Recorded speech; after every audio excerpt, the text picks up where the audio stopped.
Welcome to a new season. Welcome to Gravel Earth Series.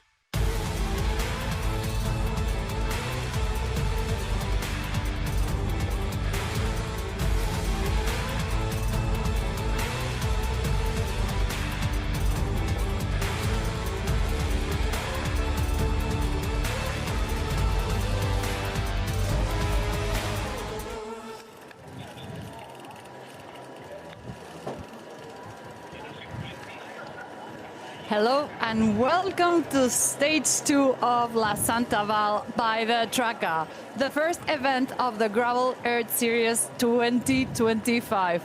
We're here in Sangaro. I'm here with Emma Porter that's gonna co-commentate with me, and then Peter Statina will come a bit later to commentate for the men.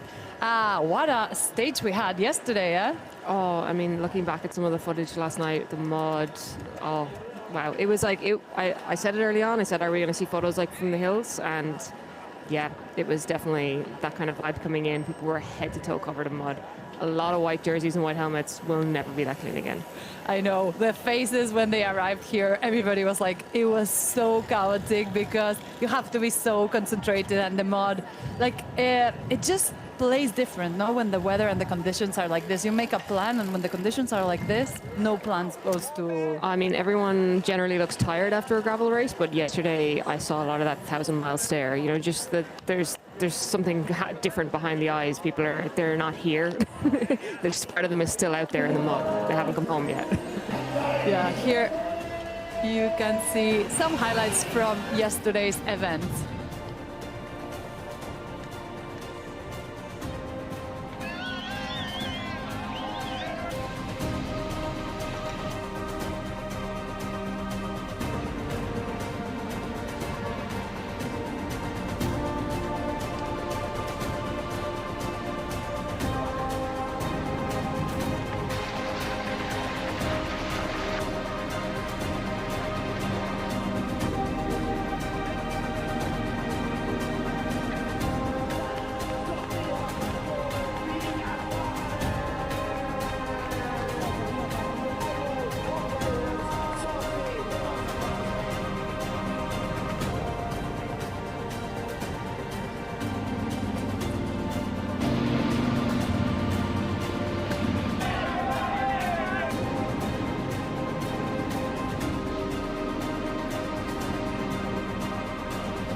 So those were the highlights of yesterday's stage, and now we'll have an interview with Sophia, the winner of the first You're stage starting of as a Santa leader Vall. today. And Rosa's not starting. She fell yesterday.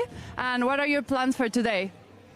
Yeah, I mean, plans are hopefully G and I are together over the top of the first climb. Would love to get away with her early on.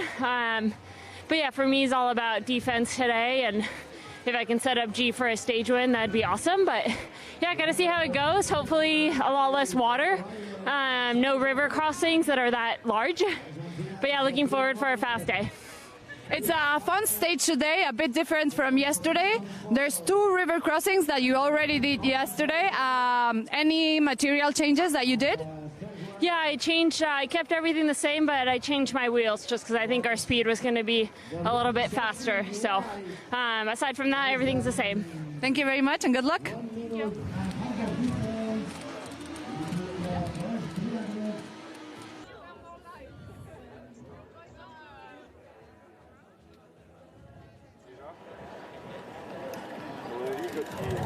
So this is the start of the women's race, second stage of Santa Vall. As we said, they've already left. We're going to start the live stream half an hour after, but we'll get you some images of today's start.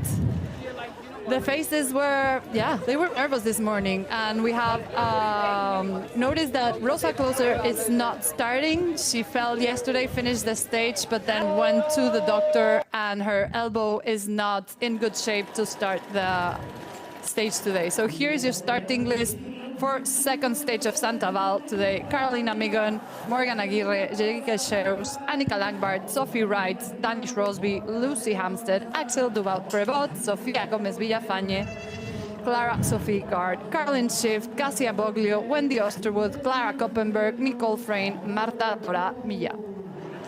Just a note on that, one or two of those are actually, I think that might be the entire start list from yesterday. One or two of those didn't finish yesterday. Are they allowed to start again today? Is that, just to be clear for everyone watching from home who might not be up to date with gravel stage racing?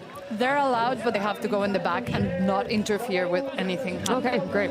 So they're not going to be at the, like, on the classification, the final qualification, but they can start today, so they can. Okay, no, that's interesting that they can. I knew they were allowed to start. I've seen it in stage racing before on gravel, but I think I hadn't heard that they need to start at the back and make sure they don't influence the race, which is a great addition. Yeah, here they had 40 seconds to start, and you could see their faces.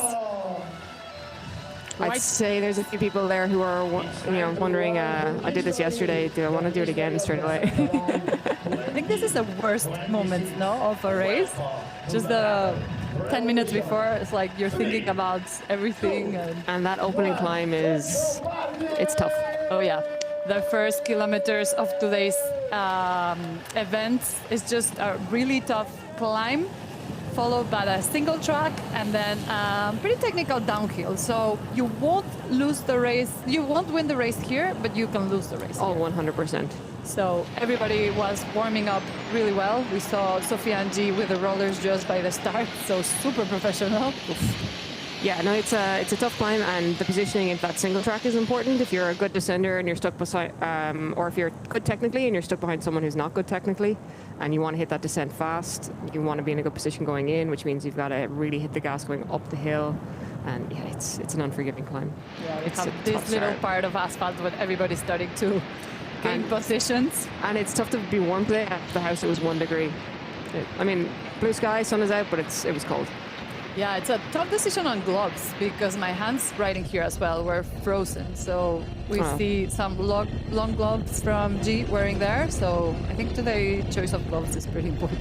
I think I would always go gloves, and you can take them off and go find them later on if you don't get them in your pocket. But yeah, I would always have them, and I'd rather have them and not need them than the other way around.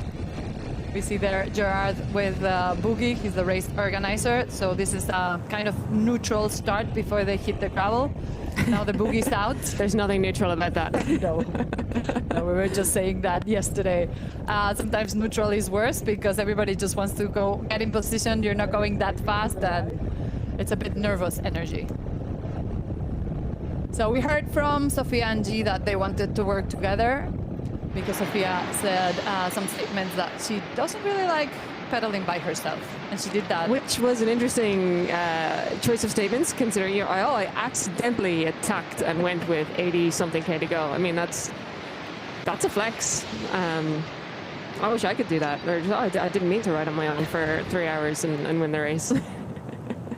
Yeah, I think yesterday, as we saw in the women's side, it was one person. They were just like one by one by one by one, and then just little groups.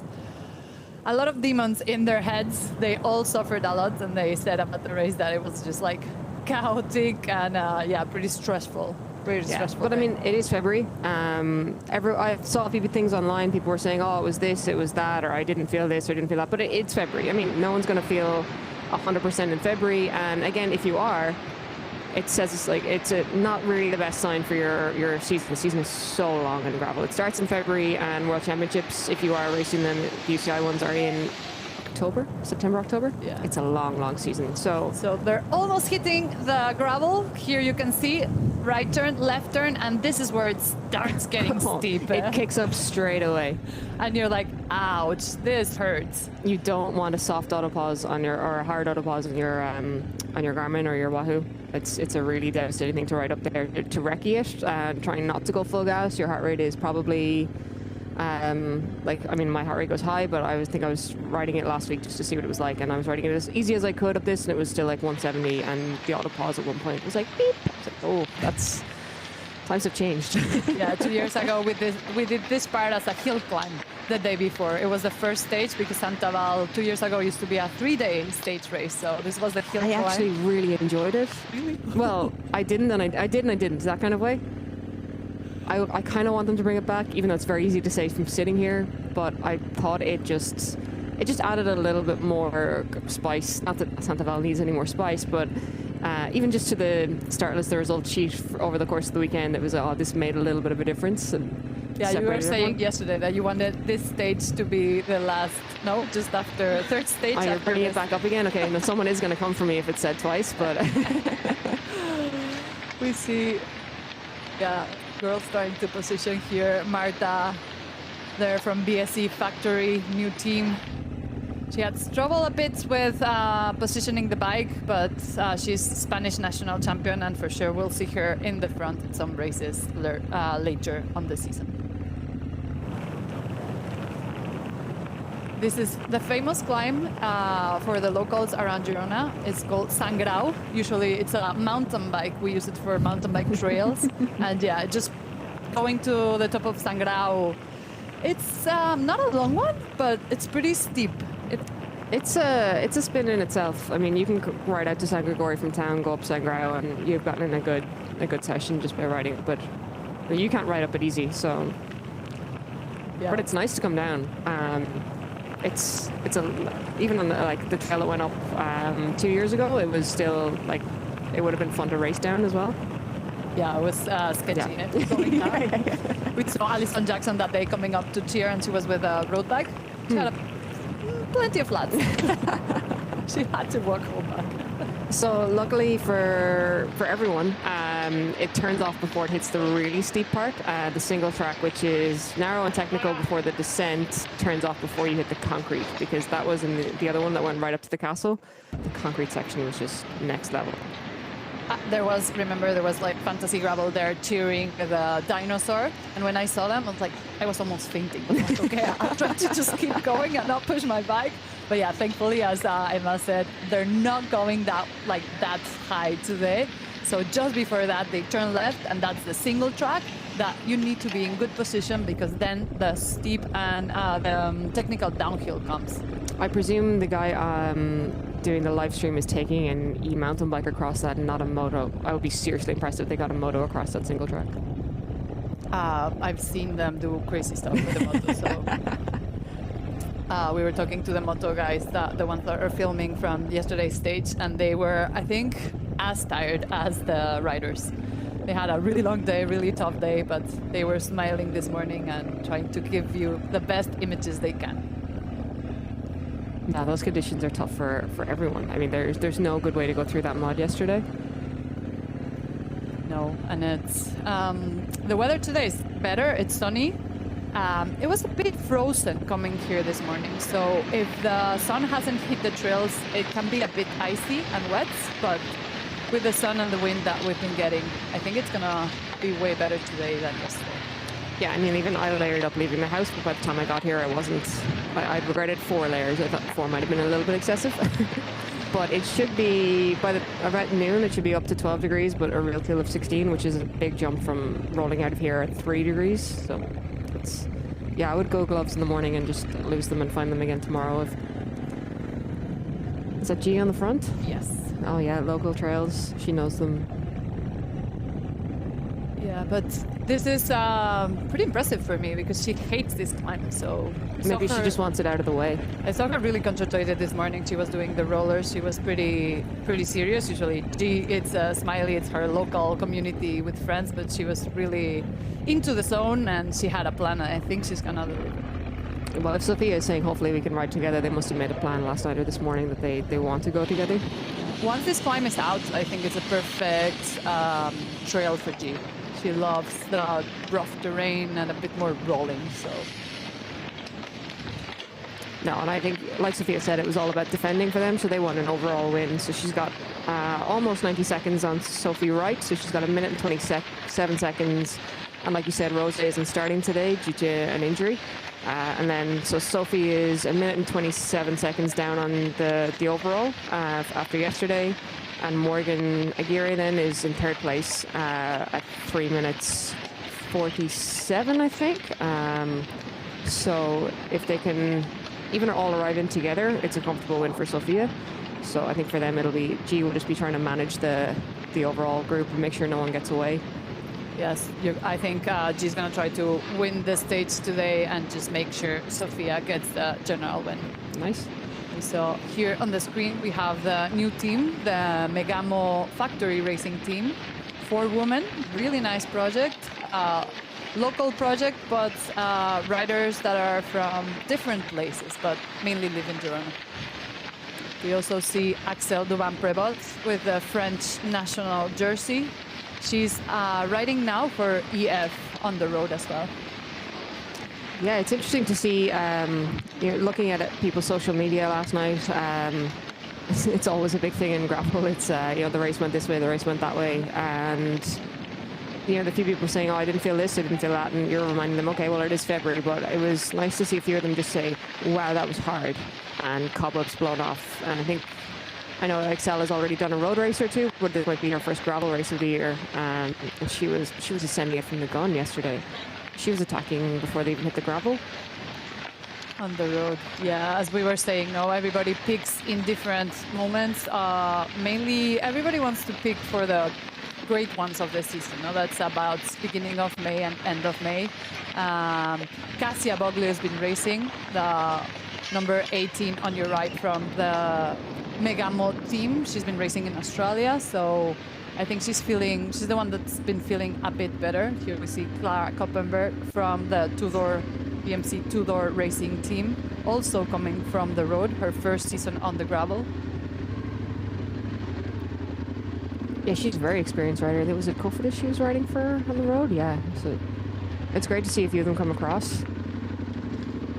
It's great to see them going both ways, actually, with Excel riding road a bit more, and then some of the road riders coming and riding gravel a bit more. It's nice to see that the two can work together, then complement each other, and you can develop very different skills on both. But I mean, gravel is, I think it's not just about power, it's about the skill as well. But if you don't have the power here, you're not going to feature. Here's Sophie Wright, your number 7. She got 3rd position yesterday, great racing. And today she's fighting for the 2nd place because, as we said, Rosa Closer is not starting due to injury. Hope she's feeling well. But Sophie did an amazing comeback yesterday. Yeah, she had an amazing ride because she was on her own. Well, it looked like she was on her own for quite a while, but I think Larissa Hartog, I'm probably pronouncing that not quite 100% correctly. Apologies for that. But they rode together, chasing the front 3 for quite a while, and then Sophie seemed to break away and managed to eat into some of the time. So it was quite an impressive ride, and it was great to see her at the end saying, "I'm just really happy with it." She was saying she wasn't feeling great at the beginning, but then as the hours went by, she started feeling better and better. And at the end, she was just smiling and feeling great. She almost got Rosa. Yeah. Like she was cutting time on her as well. And it was interesting to see that she did yesterday in a set of road shoes and road cleats. I think she did say she didn't really appreciate that at times, but no, she tried to go and get some gravel shoes, mountain bike shoes, but they weren't there. There's no stock around Girona, so she had to go with the road shoes. And she's based here, so I mean, it's definitely, she didn't really have an excuse to not be riding them with it. At least she was trying to get them, but yeah, she was struggling with the mud and getting the cleats on. So here's where we said they're on the top. They're going to the single track.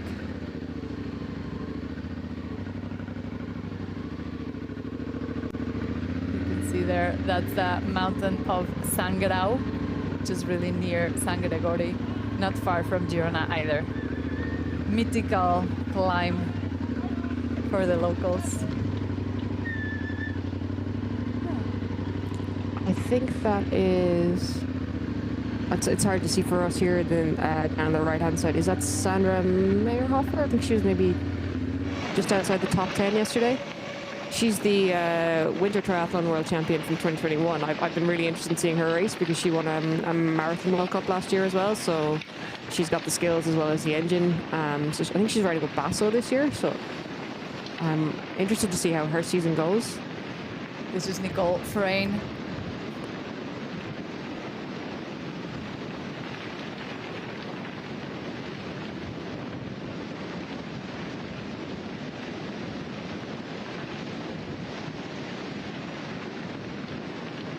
So this is the descent we're talking about. It's a bit tricky. You need to pick your line. Nicole is here passing Morgan Aguirre. They're both locals around Girona, so they know their way around. Nicole feels pretty confident going down. It's steeper than it looks on this, that descent. There are times that it's quite rocky, but at points in it's just straight down. So we're doing the replay from the women's starts, and a couple of minutes we'll go live with the start of the men. They're starting in 10 minutes. We're just here in Sangaro, but we're seeing the replay of the women just getting down from Sangaro. I'm interested to see the men's race as well, because as I was leaving here yesterday, I walked by Mads, who was telling someone that tomorrow's stage is too easy. So that's a big statement. I don't think he would like me repeating that, but I mean, you never know who's around when you say things like that. So I hope he's able to back that up. Yeah. I think the shorter, the harder. I would have thought so too, but because the youngsters love going just full gas, and I think for 85k from today, they can go full gas. And I mean, okay, he had a very impressive ride yesterday, but he didn't come in that far ahead. And yeah, that's a big statement to make. Tomorrow is too easy. Okay. We will see today. These girls are making it look easy. This descent is pretty sketchy, pretty complicated, so it's important to choose your line. Lots of flats can happen here, so you have to be really fluid and careful. I did love yesterday hearing some of the stories from people who were racing, men and women. Oh, it was this, it was that. I face planted here, I slid out there, I got a flat at this point. So like, that's something I love about gravel, is that you don't just, I went from start to finish and I got a flat, but the team car saved me. It's like, I did this and I had to fix it myself, and it added like 40 minutes to my ride. And it's a bit chaotic, but it's part of what I love about the sport. Yeah, I think everybody, if they could define in a word, yesterday's stage was chaotic.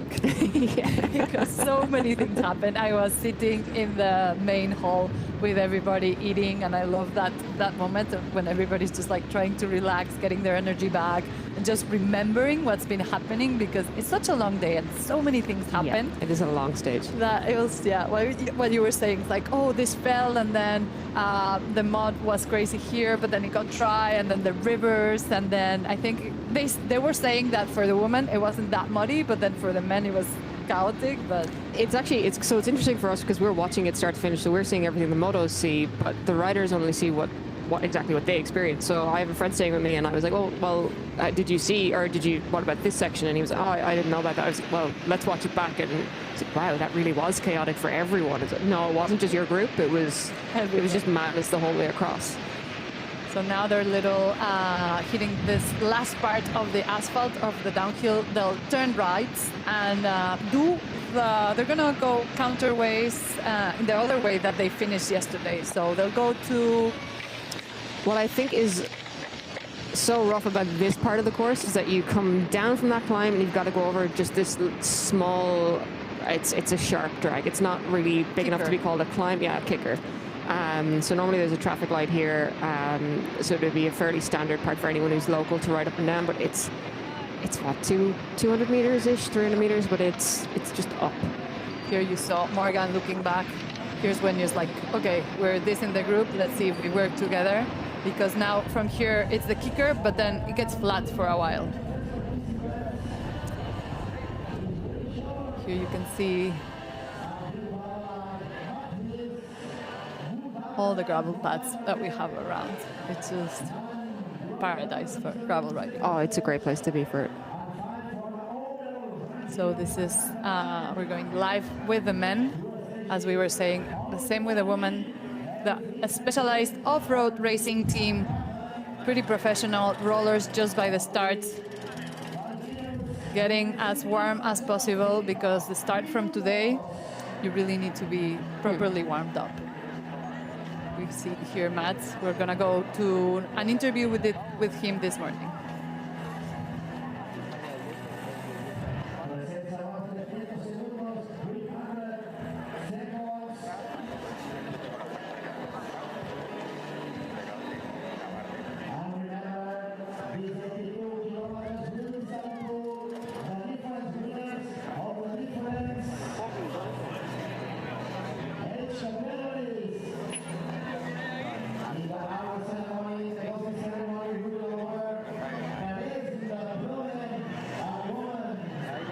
That's a nervous face. That's what we were saying. This moment.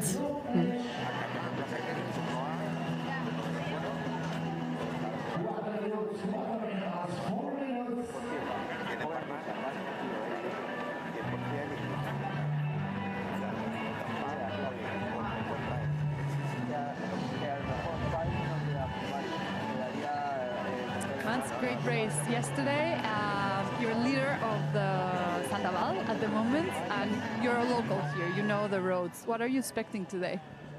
I'm expecting a fast race. We did the race similar parcours last year, and it is there's really no rest on this course, so it will be full gas all the way. But it's a nice, fun, flow kind of gravel course. So I'm looking forward to do it and to race it with my teammates. Did you change your tire setup or any gearing your bike? Yes, I've gone for more grip today. I was struggling a little bit yesterday, and luckily I had the legs to come back, but I thought my race was over. Yeah, it was fun to see the slipping and sliding. Today it starts with a really steep uphill and then the single track. Is position important there? Yeah, it's important, but it's also very early in the race. I think it will be a hard ride up there, but it's too far from the finish. We are a team of three good guys, and we will try to manage the beginning. Of course, try to stay with the front, but then we will probably just take some control and make sure nobody gets away. What is your ideal scenario for today? That I make it with the first guys to the finish line, and Roman and Vall, they don't take any seconds on me. Enjoy your day. Okay, we're going live with the men. They have 3 minutes to the start. You see the pavilion here in Sangaro, and really nice town, really near Girona. It's about 5 or 6K out, so it's a nice little warm-up ride for everyone. Although maybe not quite enough with you see the guys at the rollers, and people have been going around in circles in the car park trying to keep warm. But at least the sun is out for them, and it's slightly warmer than when the women started. Yeah, they're starting an hour after the women, and today we all started 1 hour after. So women started at 9 a.m. and the men are starting at 10 a.m. We see here in our on the corner of our screen Jan Stockley. One revelation from last season, he got second on Traka 360. So here you have the start list of the men. Magnus Bach, Peter Havik, Tobias Konstad, Peter Bakov, Tim Wallenberg, Arno van der Broek, Jan Stockley, Wout Aleman, Matthew Beers, Swensen,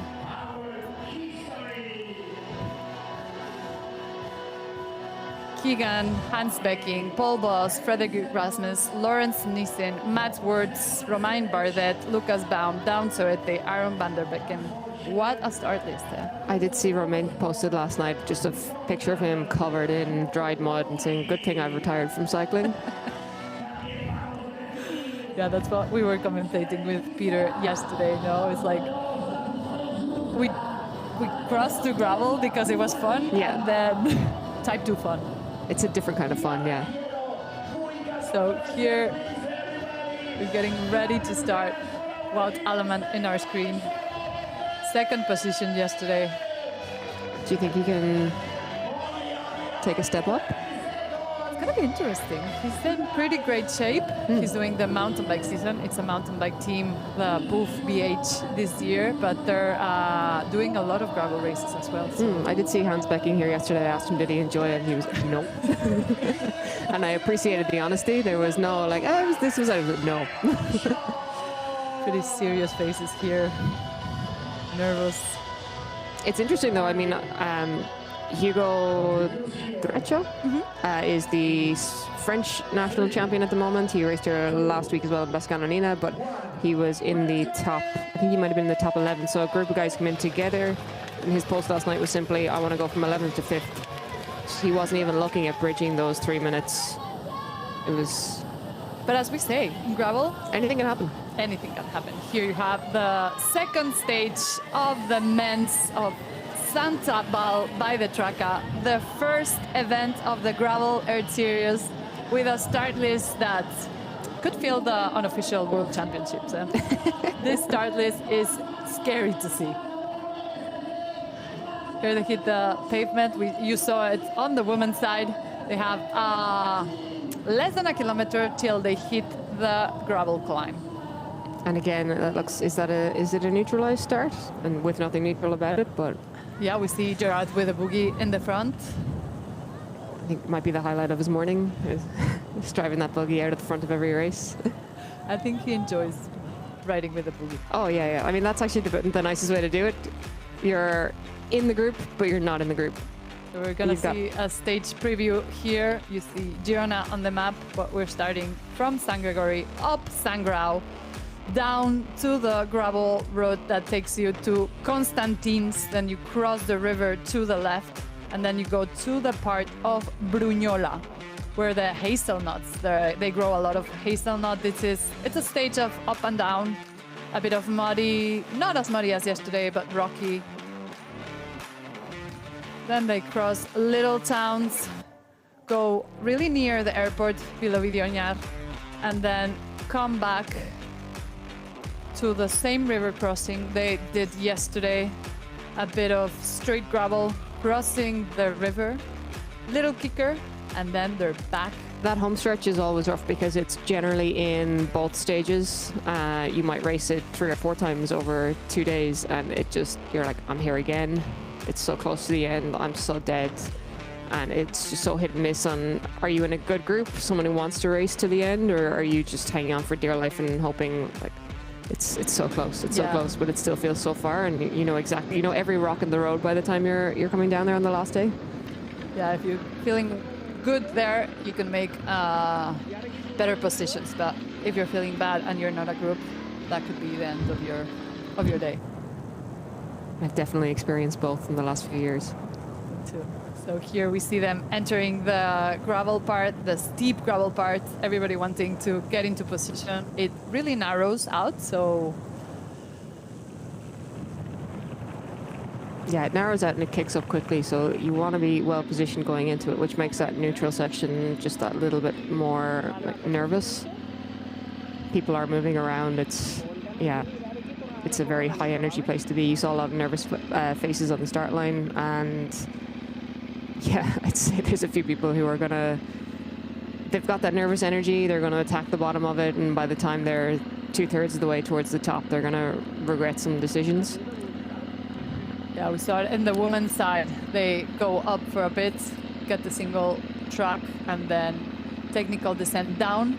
Once they hit the road, they turn right, and then is where we saw Morgan looking back and seeing who was there, who was gonna work, and I think that point is when you can relax a bit. But this part, you really have to go full gas to make it into a good group. Well, I think in the women's race, like that group of 5, that's a little bit more decisive, whereas in the men's race, I don't think they'll be relaxing at all when they hit that stretch. I think there's so many of them, and there's so much depth in the field that there won't be any relaxing, we've made a group, not for a while. Whereas the women's race, there's 5, I wouldn't say they're relaxing, but there's a little bit of relief. Okay, we're in the front group, and there's 5 of us. It's not like there's 2 of us, so we can push on together. Yeah, we heard Mads saying that this morning, no? That he thought it was just a bit too early on the race to be decisive. I think in the women's side would be a bit more, but on the men's side, really deep field of men that can just push to get into the front. I said there's going to be a lot of tired people this evening, next week. A lot of very unhappy and happy mechanics in town as well. Everybody was searching for a mechanic yesterday in town, trying to get their bikes ready for I today. met Rasmus from Busy Works yesterday afternoon in town, and he was saying, oh, I had Mike Woods' bike in here, and he said, those 3D saddles, they seem great in theory, but the mud, you'll never get it out. And he didn't even talk about the rest of the bike. He was just saying, that's where the first thing I looked at was the mud, and yeah. Oh yeah, because they're 3D printed. So they have all those little holes in it, so the wet mud really gets stuck in there. We were talking, because the mud here is not really mud, it's sandy mud. So it's like you get sand everywhere. Everywhere. You get the washing machine, the clothing, and it's just sand coming. No, the last few days it's just been the kit's gone in the shower before it's gone in the washing machine. I think that's a good way to do it. I hope my housemates aren't listening. Yeah, so now you see the age groupers as well a bit on the back. Almost 1,000 participants on Wow. Sandoval. So Wow. a lot of age groupers, pro elite men, pro elite women, and open category as well. You know what? I saw here I think it was the first year I did it. There was 2 guys on a tandem. There was a visually impaired athlete on the back, which I thought was one of the most impressive things I've ever seen in gravel was a tandem bike with a visually impaired athlete on the back. I've done it on the road for many years. but On the road, yeah. I've never done it. They always ask me to do it on the mountain bike, and I always said yes. No. no. I feel like on the road it's generally okay. Well, the turn is coming up, it's this, it's that, and you're not looking for a huge amount of technical features, but Just super standing on a impressed. tandem? Yeah, no Thank thanks. you. Actually, there were the 2 guys from Pasta Racing last year who did the Tracker 100 on the tandem. Last year? With Yeah, the yeah. body? Yeah. Wow. I have to see that. I'm not sure they finished it, but they definitely started on a tandem. So here you see the front of the race on the men's side. Looks like Romain Bardet.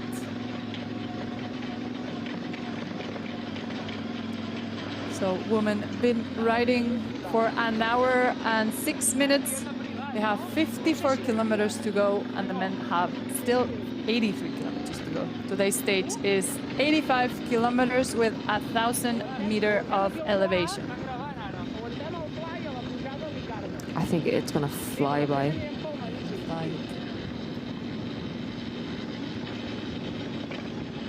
The rain looks way drier than yesterday, so it will get a bit of mud, but nothing as yesterday. You see here on the screen,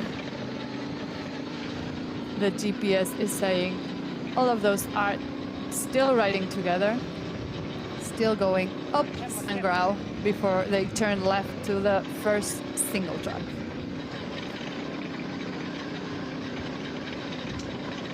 There's quite a big group there on the screen with all the names. I think it's a little bit early to be. Stockley, Matt Beers. Yeah, plenty of strong guys still riding all together.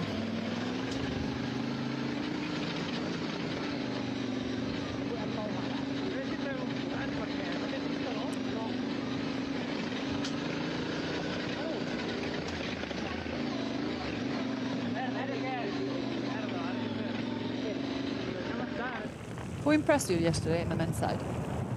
Oh, well, straight away Mads with the comeback, having been almost 90 seconds down. That was a serious ride to come back and win it. But there was a few kind of throughout who I was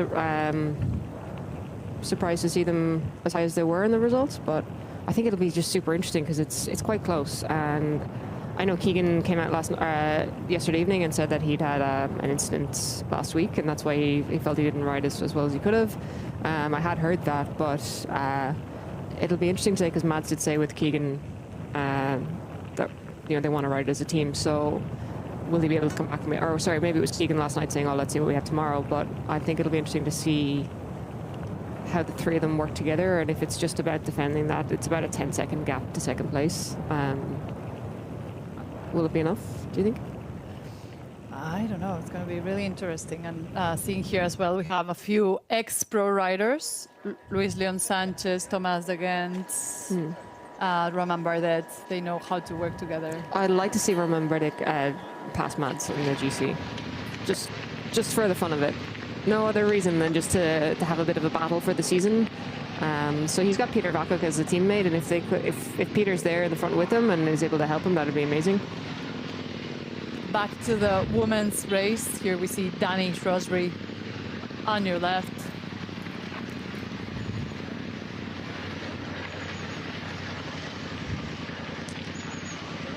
I haven't been up there in quite a while now. It sounds tough. It sounds like sandy and slow, like sluggish, because that can actually be quite a fast section if the ground is hard. And I know there's some uphill, but you can still send it. But that just sounds sluggish. This is the part that we call it Little Switzerland. It takes you to Vignola, and the views around are amazing. But this part, it could get a bit more different kind of mud. It's different kind of terrain that we're used to from the stage yesterday. I think that's something I really like about this race. In the two stages, they can feature so many different things, and they're not going that far away from each other. No, this is up and down all day. Here, number 49, Olivia Hottinger from Switzerland.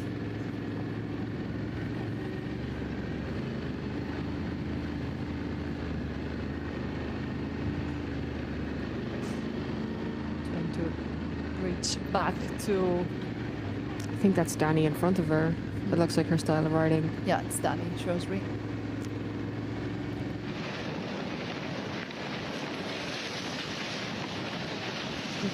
Here on your screen. It's quite a big lead group. I don't have my glasses on again. I knew I forgot to bring something out, so I can't quite read all those names. I see Nicole Frayne, Sophie Wright, Sophia Gomez as well.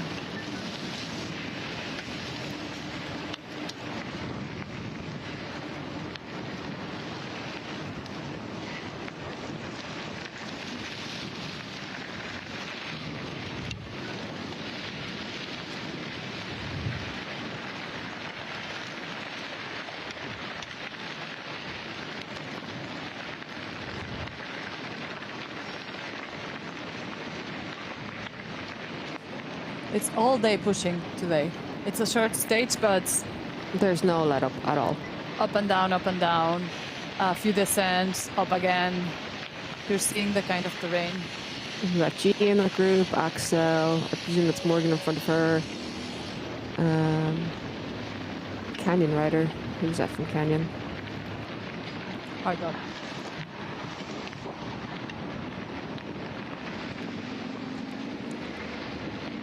Here on the left you have the women, and on the right you have the men. You see someone already just there that passed the side of the trail, the mechanical issue. So that's, I'm sure there's going to be a lot of those for a lot of people today. Especially on the first descent. Somebody's enjoying. Someone's having fun, yeah. I hope they're still having fun in 2 hours' time.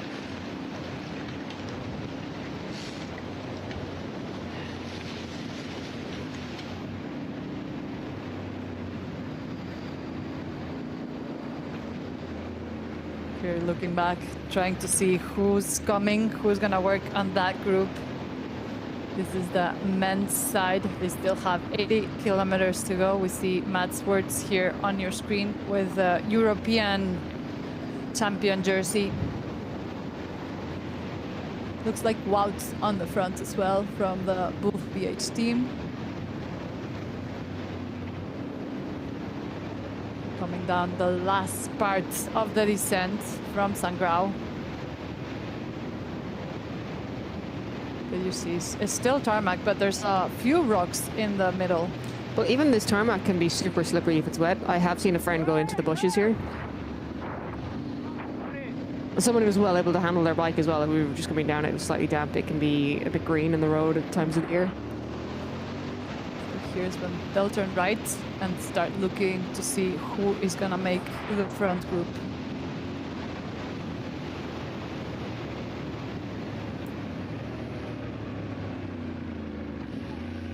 Jan Stockley's there, looking to the back. Pretty good climber as well. Pretty good group, eh? Wout, Mats, Jan. I think that it's Kaiser? Roman Bardet and Kaiser on Yeah. the front from what we can see in the images now.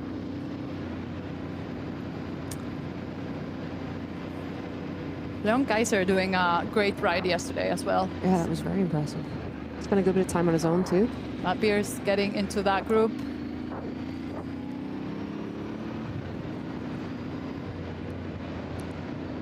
Joel Roth as well there.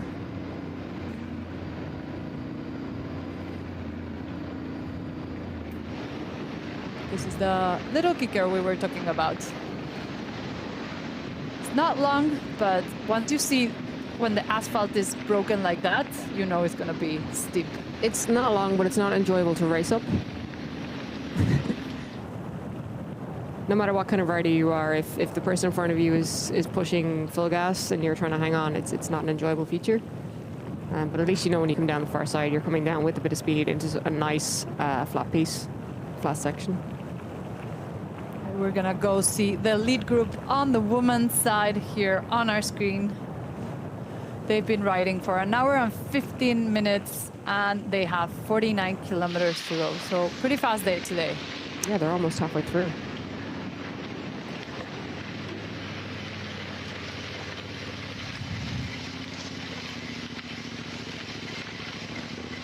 I think today will be interesting as well in terms of the terrain because some of it will mirror yesterday's mud and chaos, and then some of it will be lovely and dry because it's gotten, an hour's worth of sun.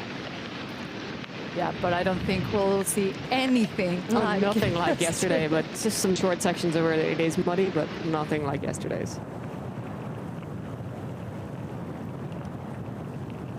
It looks like a pretty big group on the women's side here riding.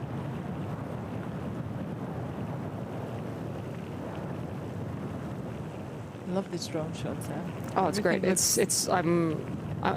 gone quiet to just look at the view. A wrong turn maybe, or Yeah, that's also a really important thing because nothing here is marked. You have to follow your GPS, Yeah. and that's a thing you really need to practice because some devices work different than others. So some of them are great and some of them are not so good. you have to practice downloading. Oop, we see a fall here. See the moto. Here you have the lead group. Carl Migon is there, Morgan Aguirre, G. Schreus, Sophie Wright, Axel Dubat-Prebot, Sofia Gomez Villafañe, Cassia Boggio, Nicole Frayne, Lang, Martog, Martman, Dukovic, Van Luck, Hottinger, and Marhofer. Van Luck, she's potential to be a very strong athlete. I think she's relatively new to riding gravel. She's riding with Reverb, my old team. I think she was maybe 6th yesterday, which was quite a good spin. It's a pretty good group.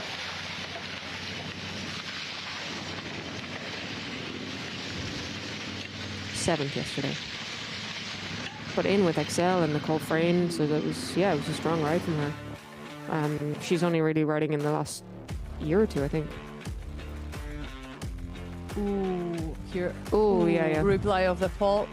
Ouch, yeah. This is exactly the thing you don't want to happen. I don't know why she took like both. Yeah, but again, it's one of those, if you're in the rut, it's very hard to find your line out of it sometimes.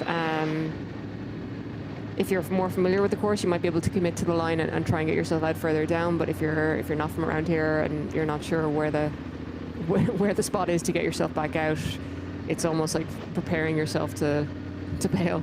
Yeah, as we were saying yesterday, we've had a pretty rough winter here.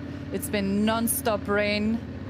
It's just destroyed a bit the gravel paths. Usually we call it a bit more smooth gravel around here, but it's been lots of rain breaking the gravel and making those ruts that we've seen. There's plenty of them around today. Who is that? I can't read the number. It's Danish Rosby. No, in green, to the right of her. No, I cannot. No, it's okay. Okay, you can just back. Through the first time check, there's very little separating the top 10 there. There's only 6 seconds in it.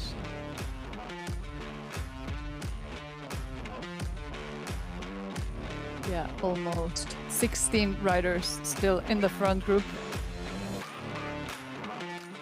Clara Koppenberg out on her own, just maybe 40 seconds back in that group, with over a minute and a half to their chasing group. So she's going to struggle, I think, or not struggle, but she's going to find it hard to be on her own for a while.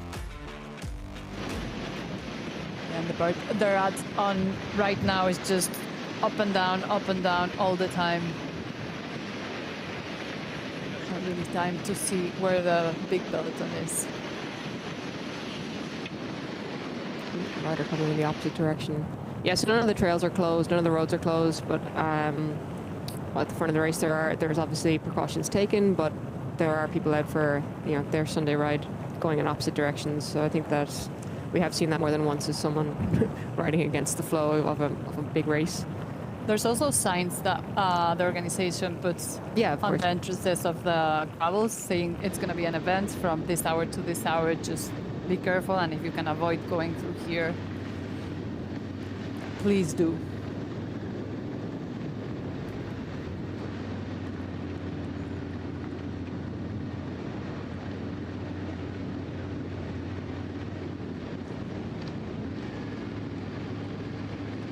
That is Elena, the Slovakian gravel champion at the back front group.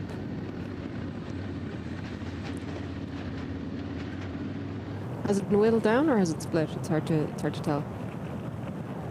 I think they're still It's still quite a big group, yeah. Maybe they've been losing a few, but still around 10 riding together. But as we said, you cannot really help out in any draft. You have to leave a bit of space. You have to choose your correct line.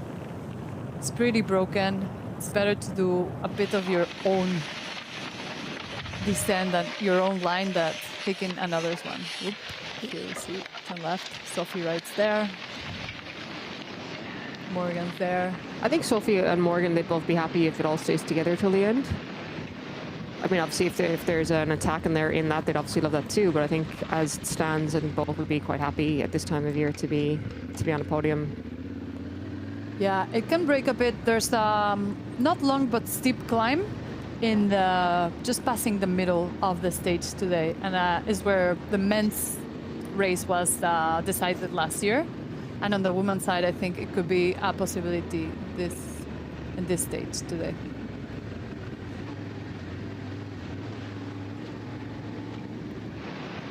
But without it being too long, do you think the women could come back together again? Or do you think it could be a solo rider or a small group? I think it depends who's there. So if somebody fighting for the podium is on the back, I think they'll make a chase. And yeah, it will depend. So we have Larissa Hartog doing a great ride here on the back of the women's. She had a strong ride yesterday too. She was with Sophie for quite a while. On the right side of the screen, you could see the men's side. Really big group riding together. That is going to be a very fast 85k, particularly for the men. I think on the women's side, we see here Sophia just looking back, everybody reaching to their gels. They've been riding for almost an hour and a half, so it's exactly when you want to start getting all your nutrition back. Oh, and a big part of stage racing on the road, and particularly on gravel, is just eating. How much can you eat? If you're not eating, you're not going to finish well. And it's become a much more topical thing. How many carbs per hour? Ugh. Yeah, you see all the carbs and gels and liquid they put in their body is, yeah, it's come a long way since gravel started. Here you see on the men's side, this is the river crossing that they did yesterday at the finish line. Oh, that's not a good sign. And today they will do 2 times, going out and coming back to Sangaro. Some riders chose to ride it through, and then some riders just descending their bikes. Who was hitting their saddle there? I don't know who it was, but whoever rolled into that at the end. Who's this on the back on the right? Right, is that a 50? Oh, 140.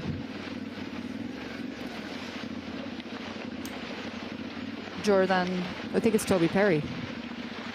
Oh yeah, Toby Perry. Toby's pretty much local. He's from the UK, but he's living in Girona a couple of years. He's also riding up the Vert, but I know his bike arrived late because they didn't have an XL in stock for him. He's quite tall. And they do make the bikes in the factory in Bergamo. So, I don't know. But Toby doesn't have the best track record at this race either. There was a point 2 years ago. He came off, I think he broke his collarbone, but he had lost a tooth previously and hadn't had it replaced. So he had some poor girl who was, oh my God, your tooth! So some poor woman is saying, oh my God, your tooth. He goes, oh shit, where is it, where is it, where is it? So he had her looking for it. So it kept him distracted while he was worried about the pain in his shoulder and waiting for someone to come pick him up. So we are gonna go see Carla. She's in the 8th station and she has good information for us.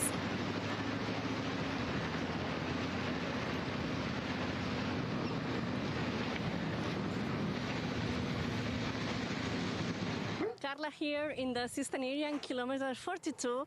Today they can find 3 feed zones, but just in this one they can get assistance from the teams. So I'll show you how is the atmosphere and everything. I'm gonna turn the camera so you can see here everybody waiting. Woman is almost coming. We can hear the motorbikes. Here we can see the specialized guys. Hello again. Hello. What are the strategies of your team today? Well, the team hopes to preserve Sophia's lead. I think it's very possible if G and Sophia work together. So last night we discussed the two of them working together, helping one another stay together. So Sorry, I'm gonna leave you. yes. Oh, they are here. Let's see. Fast, fast, fast, fast enough.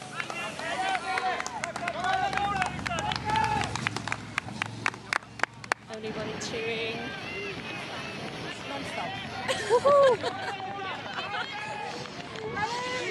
Ooh, super fast, Danny's Okay, here. we're seeing here the 8th station. The chaos of the 8th station. It's always, as we said yesterday, it's pretty nervous. I'm joined now by Peter Statina. He was seeing the men's starts. How are they looking? Yeah, it looks good.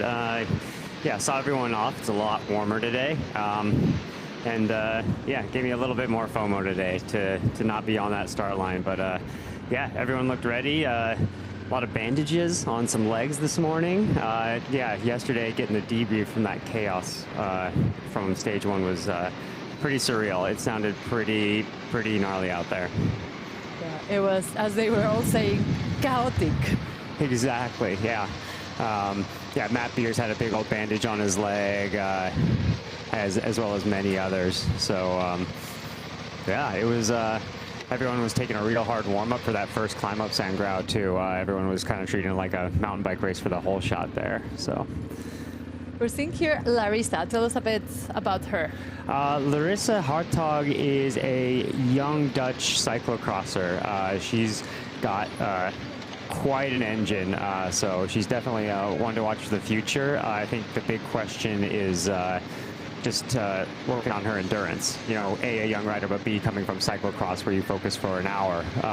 So, you know, yesterday we saw her fighting in 4th place for quite a while until I think she just, nothing went wrong, just, you know, gas, just ran out of gas. So she's definitely one to watch for the future. And on a stage like today, maybe she's going to be in there fighting late. Did you get a chance to talk to her? Yeah, just basically what I told you. She seemed honestly, you know, she's a competitor. She's got the fire and the drive, so she definitely was. Was she loving the mud? Because it was like a cyclocross. She seemed like totally in her element, but she just, you know, the competitor in her was like, you know, it didn't pull it all together. But she's also, you can tell she's got the motivation to continue to progress there. So I think that's going to be her big challenge in watching her development is just if she can continue to gain endurance, which she's so young. she's in her lower half of her 20s. So, yeah.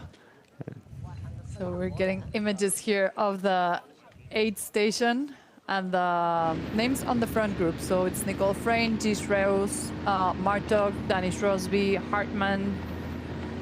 Was kilometer 42, the first fit zone, and the only one they can get external assistance. Gotcha. Yeah. I saw a lot of riders with the cold morning kind of only starting with one bottle, knowing that they're going to, they're not going to drink much in that first hour anyway. And they're running light with that Sangaro climb. Especially for that one. Exactly. Yeah, I mean, every gram matters for these steep Catalan kickers. So, yeah, I mean, it's definitely a spicy battle. I think speaking to the men this morning, they... it's not as hard. The climbs aren't as severe as yesterday's bigger mountains. So it's going to be a lot more, they described it like a roller coaster. I think it sounds like there's going to be a lot more team tactics at play, or just even racecraft tactics, kind of harder pack. Man, that sun has just baked all the mud away, it seems. I mean, I'm sure we'll see a few pockets, but nothing like yesterday. So that's, it's going to be really exciting. And I think the big thing to watch is just how, because it's a stage race, how does this develop? I mean, I'm curious to see who, is there kind of a break going, and does, Specialized was in control of both general classifications. And they both have teammates, so for the women, I mean, G's in that front group. I'm wondering if Sophia kind of relies on her and calls on her, and just, with Rosa not starting. Yeah, we got an interview with Sophia this morning, and she was talking about that. She was going to work for Sophia to get the general classification, and the idea is to try to get G winning today's stage. Okay, yeah, so I mean, that's a perfect world scenario, but I'm also sure that if things start to get difficult, I'm sure Specialized has told G that, she might have to sacrifice herself, of course. The general classification would always come before a stage. But now with Rosa not starting, I mean, Sophia really only has to worry about Sophie right there. 100%, yeah. We're having on the screen the chasing group of the women's. They're going through the town. As we said today, you said roller coaster, totally. All up and down. Just the beginning after Sangaro, you have a bit of a straight and coming back, but then all days is just up and down. You have to be really concentrated, knowing how to ride with your GPS, following the track. We saw yesterday and heard about many mistakes that people were doing about navigation. This is kind of the big talking point. I was trying to do a little bit of research. Here we see the men, I guess, and it is still muddy in the forested pockets, but that big talking point, which we didn't really get full intel on, was that there was a real big chase group coming back to that first group of 7 with that selection with Matt Beers, Meswer Schmidt, Wout Allemann, and it was so muddy in that section that riders couldn't see anything. Their glasses were covered, their GPSs were covered, and so apparently this big group with Peter Vakoc, with Braden Lang, and a few others, they were following a moto because that's kind of all they had. And the moto went the wrong way too, and we don't know whether he didn't know where he was going, or maybe he was also just shortcutting to jump ahead to the next point. I mean, the riders at the end of the day know that they have to navigate. That's part of gravel. You cannot really follow the motos because it's not their job to do that, and you shouldn't do that. Exactly, but that's just kind of, I think it's race brain. You just turn off your brain and you go, and apparently they followed a moto 2 kilometers the wrong direction, and then had to do a hike-a-bike through a forest to get back on track. And so that's where that balloon and that gap really solidified the race-winning move. Otherwise, it would have been, I mean, it sounds like it was only about a 20-second gap just around a few corners. So, that's a shame. I mean, I think it would have been a completely different race with all that flat in that main field, those main fields there. So. But it's part of gravel. It's part of gravel. We were saying it's really important to know your device, know how to navigate. It's super difficult because you're racing all out, but 100%. You still need to get your eyes down and put you have to get the zoom correctly, zoom in, zoom out if you need to, and then put maybe a bit of noise when you have to turn. But it's easier said than done. Totally. Especially, I mean, I get it with nowhere else in all gravel racing do I ride with my GPS so zoomed in, because you can come to an intersection and there's 5 branches. It really is a maze out here. So, you know, I feel bad for them, but at the same time, all these riders, half of them live here, they recon these courses, and I mean, yeah, the buck stops with you, you know. So that's just, again, like you said, an unfortunate side of the situations in gravel racing, but it was more a shame. No one was really blaming anybody. No. So. Yeah, it's always hard, but it's part of the game. Yeah. We've seen, I think, since December, everybody's been coming and wrecking the course. A few changes had to be made because of the course. rivers, and they did not get the official last track since, I think, 2 days before of Santa Val, but yeah. It's security of them first, and Yep, then, of and it's course. also, as the organizer says, Gerard, gravel is an adventure, so it's It nice is. to don't know when you're going. So Yep. just follow, and Yeah. it's a surprise. It's a surprise for everybody. I mean, I love that story. The fact that they had to like dismount and like shoulder their bikes and run up a forested hill. I mean, that's great. And just, I don't know. I told the boys yesterday, I was like, yeah, be glad you're not in Northern California, because then you'd be covered in poison oak. So, you know what? It was just, you know, it adds character to the story, and that's more the adventure. But yeah, now it's dry and hard packed and fast, and, you know, everything's wide open. I mean, I think the side effect to that is we have a lot of riders. We're seeing, from the first point, 44 riders almost coming together. Yeah. So big group, all up and down. You cannot really rely on group riding today. Just don't let them go away, but still, can come together till the end. But for now, it's just up and down, pretty rocky. They'll come to the, not long, but pretty steep climb where the stage was decided last year. Okay. And I think we could see a definite movement there today. No, that's a good point, and I think there's a lot of riders. Here we go. So we got Matt Beers and Maswer Schmidt controlling the race with Bardet right on their wheel. Ugo Dressel's there, Peter Backup. Yep. I mean, everyone, and Paul Voss, Braden Lang, Michael Garrison, he's a very strong rider, starting to step more and more into the off-road space. Luca Dressler, so already you're seeing quite a few riders from the same teams, and as the race opens up, we might start to get a real tactical battle here. And Perry's there as well, Toby Perry. They know their way around this gravel. Of course. Yeah, okay, so that's like kind of the first group. We got about a 35 rider group there. You know, that's a big one, and I think everything is out to play for. A little surprising seeing Lucas Baum off the back. He's like a pretty well-known mountain biker who's done really well in the Cape Epic, and I was racing with him in Gravel Burn, and he was phenomenal. So maybe he's taken a slower start to the year, but I would have figured with Cape Epic right around the corner. He raced Mediterranean Epic last weekend, so maybe he's a bit tired from that stage race. I think it was 3 or 4 days, so just taking it easy. They have Cape Epic less than a month away. There we go. Here you have the women's side. They have 38 kilometers to go. They've been riding for 1 hour and 38 minutes. We have Nicole Frain, Sophia Gomez Villafañe, Sophie Wright, still a big group with Morgan Aguirre as well. There, Axel. How did Axel finish yesterday? I never saw her in the front there. But, you know, she's definitely one to watch. Again, what she was doing at the end of last year was eye-opening, and it gave her a contract with the EF Pro team. Yeah, she got 6th yesterday. Okay. But a few minutes behind. She was in the little group that they were working together. So just behind a G. Yeah. Yeah, with Rosa out, I mean, it looks like Specialized is in control here, but, you know, the podium is pretty wide open. So there's a lot of movement in those top 10 places for the final podium today. Yeah, shame to see Rosa closer out, but she was saying it's the beginning of the season, and Yeah, she's got bigger goals later in the year, and she's so meticulous and thoughtful and thorough on everything.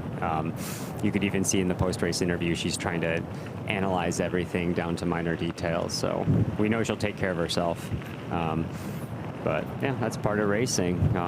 She was saying how she just slipped out on what we were talking about yesterday, one of those mud to pavement transitions, and it's just kind of these skid marks, and it was slick out there. Yeah, I think it's just mental, because when you go to pavement, you're like, okay, I can relax a bit, but it's the moment you cannot relax. Totally. Yeah, she was saying she did not know what happened. She was on the floor in a second. Mm-hmm. And it was funny to, like, I was talking to Sophia and Rosa, and both, they were saying that they weren't feeling great, but it's February, nobody's feeling great. Yeah. I mean, just first race of the year too. It's an entirely different muscle system. You know, it's like a lot of riders need a few races to really get that rhythm. It's just, it's these micro accelerations instead of just steady state training, you know, that you don't even think about when you're in a peloton, but you just push harder out of every corner. So here we start to see some actual team dynamics going on. You know, it's clear that the two Canyon girls, they're Nele and Larissa, missed that move. So they're trying to close that down to the lead group again.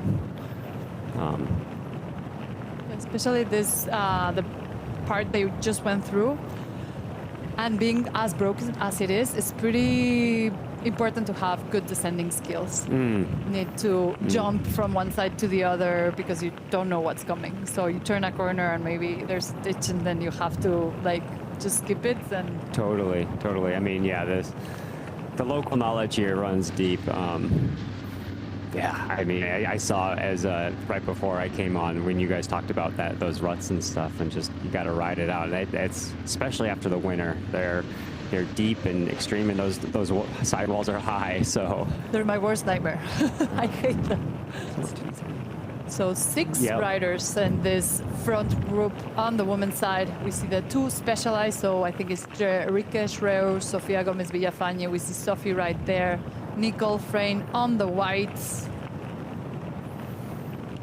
So, you know, the gaps are still small enough. It looks like everyone's working. You know, I would think that eventually it starts to become a little bit more negative in the front. You can see it's just a small gap. So they're trying to establish the race. I think everyone's probably committed to making this one stick, and then they can fight it out later. So hopefully and it looks like a 6-woman alliance right there, just to make it happen and make sure that chasing group with Canyon and Shrewsbury don't come back. Yeah, and I think on the front is the 2 past normal racing girls, Carol Migon and Morgan Aguirre. So 2 teams working together, specialized and past racing. Both have 2 riders on that front group. Yeah. And they seem to have a good repertoire. I saw they've been in Colombia together on their own training camp for a couple of weeks, getting that tropical weather and warm, high elevations. So, where they obviously know how to work together, and you know they're going to be, you know, beyond teammates, they're friends, so they can rely on each other. Pretty strong riders, both of them. They love climbing. Yeah. Caro had an amazing season last year. She did. Track a 360 for the 2nd year in a row. Yep, and then she went right over to Unbound after that and doubled up. I mean, the 2 monuments, you know. And that's kind of where it looks like it's just starting to settle in, you know, as I've been talking to people and within marketing and fans of the space, you know, it's right now kind of in gravel, it seems that we have you know, we have a lot of races that are season makers. You know, Santa Vall can be a season maker. Iceland Rift, a Mid-South or a SBT gravel in the U.S. Like, you win those, and your season's, it's good. You will have some new contracts. But then we have 2, in our many minds, 2 true monuments that are career makers, not just season makers, and that is Unbound and the Traca. You know, so the fact that Migon doubled up on that, I mean, that's legendary status right there. So it's pretty wild. I mean, those races, from talking with marketing insiders, with all my privateer partners, with agents, it's, I mean, those races pull the same numbers as, in terms of media impressions, as a Queen stage of the Tour de France or Paris-Roubaix. There's that much attention on these gravel monuments now, which is pretty wild to think about. Yeah, I saw the media last year at the Traca. I think it were as much as media as riders. It was crazy. photographers, videographers from all over the world. Oh yeah. So yeah, we have Caro here, making it to the back. I mean, these women are going to run. I would say it's going to be under a 3-hour race, huh? I mean, we're an hour 45 and 35K to go, and these conditions look quite fast to me too. Yeah, I think not as fast as last year. That was a bit drier, but yeah, it looks pretty fast today. Better than the weather we had yesterday. Yeah. And so the finish is quite similar to yesterday's. It's correct? exactly the same. Exactly the same. Once they go to the Via Verde, they cross the river and they do the Constantine gravel with the kicker to get back into here. Okay. And it's the same part they did to the start. So today is a bit of a up and out with a loop in the A middle. lollipop. Yes. Yeah. All right. The lollipop course. Well, that's really interesting. So, I mean, yeah, they've already raced it at speed yesterday. They know exactly how it feels. They know where every rut is, every rider in the peloton. And also, I mean, beyond that, the final 30K today is identical to the Traca finish, it looks like. Of course, we never know what Gerard's going to do. He has Sangaro near town to play with its maze of trails. I've heard that's going to disappear, but we'll see. I don't trust that news. Yeah, me neither. There's always surprises that we love, and it makes gravel fun. Keeps gravel fun as well. So none of the riders can ride the definite track till like the event. So it always keeps the riders on their toes. Some like it, some don't like it. But I do think it keeps the gravel fun. Yeah, for sure. So this is the front group on the women's side. Caro Migon, Sophie rides, Sophia Gomez Villafañe, Jerike Schreus, Morgan Aguirre. So we have 2 pas normals and 2 specialized. Yeah, I mean, yeah, we're going to have to see how they all play it. I mean, if I were any of those independents, I would actually honestly already have to start gambling a bit and playing games and maybe skipping some turns and, you know, telling Sophia and Gerike that, you know, you have to take the onus of this race on. You are defending your lead, you know. I would start to actually have to put them mentally under pressure at this point. I mean, we got an hour left. You know, I mean, tell me if there's any more massively defining features, but if it's mostly rolling roads like this and fast, I mean... There's a big climb. Okay. So not really big to make big difference, but something to do break up a bit. Mm-hmm.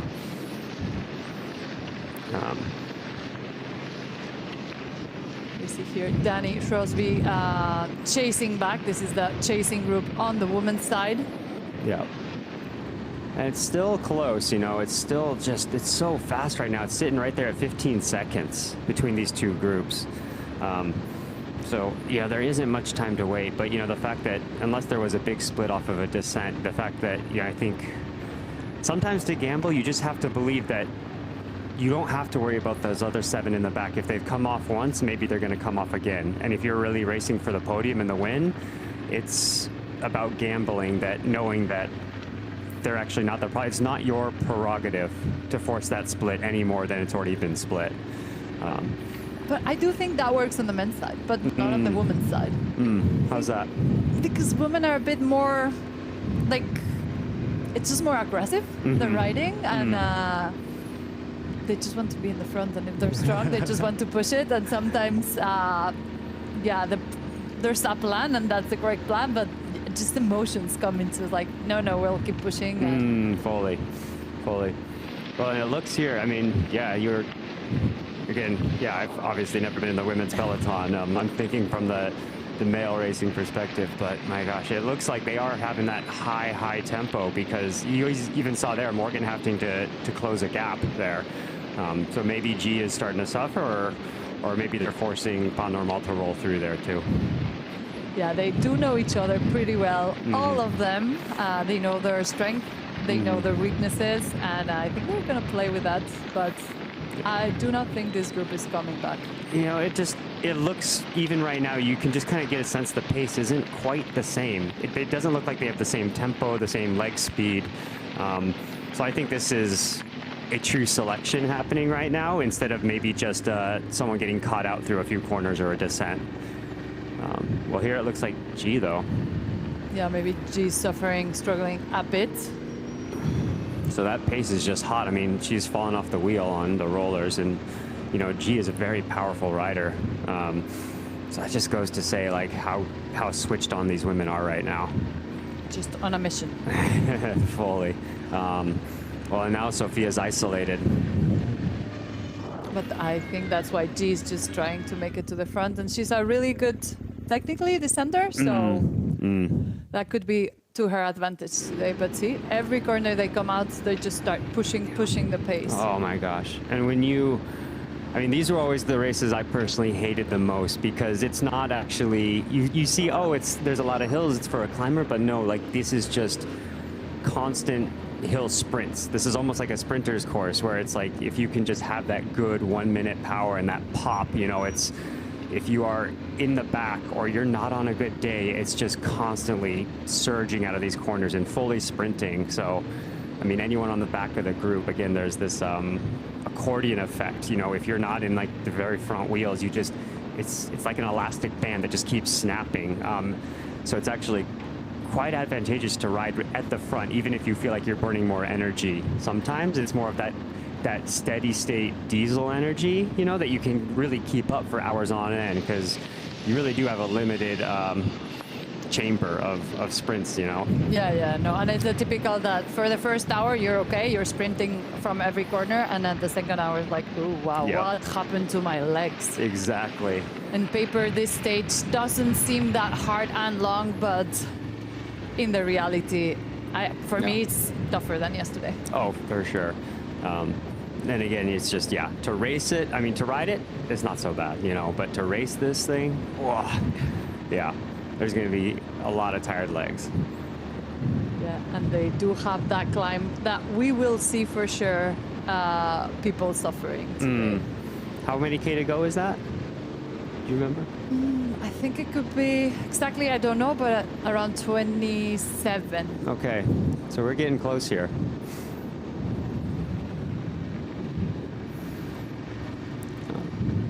Yeah, women have been racing for 1 hour and 51 minutes. They have 32 kilometers to go. We still see them in this rolling up and down part. All riding in a straight line. That means a bit. These gravel paths are narrow and it's pretty broken, so it's better to try to see something. Oh yeah. So is that, we have a Ribble rider there? Yeah, that's Sophia Wright. That's Sophia Wright. She's sitting in second on the general classification at the moment. Yeah. She was third yesterday, but without Rosa starting today, she's sitting on second. Yeah. And a good fight for today. She had, she had such an impressive ride yesterday, because we didn't really talk about her much until the final. She was saying on the front, like at the beginning, she wasn't feeling great, but then as the hour passed, she was feeling better and better and better. Switched on. And I think it's one of the only riders that came into the finish with a smile. Yeah, she seemed very happy, you know, but, you know, so she obviously surprised herself and had a good race. But, you know, now she's got to step it up again. I mean, Sophia's, you know, I know Sophia has a laser focus, and you saw Sophia, like, she creates those battles even before the start, and so you know she's got a target on Sophia, right? Just knowing that Sophia is her main contention. So it's going to be extra hard for Sophie now. Sophia's pretty much got eyes only for her. Yeah.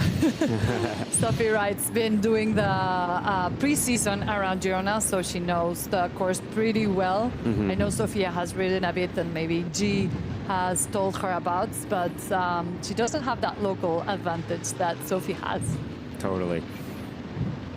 But it doesn't stop there. Morgan's pretty close. She has Caro helping out as well. And yeah, gonna be a good fight. Nicole Frayne is there. She's a good climber as well. She's been racing in Australia in the beginning of the season, and that helps too because, as you were saying, the first race of the season feels like a slap on the face. It's just that feeling that you're like, why am I doing this? Yeah, totally. Well, this looks like the men now, and I mean, this is a huge group. You know, in fact, it's so big. I mean, I'm starting to almost. If I were going to put a bet on this, I would say we're going to have a pretty big sprint finish. Like, I mean, we have to see what happens at this climb, but I mean, the fact that it looks like there's still a solid 20, maybe 30 riders in there, like, I don't see how it can snap on the on those rolling hills out there. I mean, the speed that these guys are riding is so high. It's going to be a real dynamic one. I mean, I think it's going to get quite tactical from the men's race here once it opens up to where we see the women. Yeah, last year we saw big group like that, but Magnus back was able to, on the hill I told you, that they're going to go pretty soon. They're going to get that hill, and that's where Magnus back made the movement, and he was able to win last year's stage. Nice. But yeah, the back peloton looked like this, and if nothing happens on that hill today, I think it's going to be maybe not a huge sprint, but a little sprint.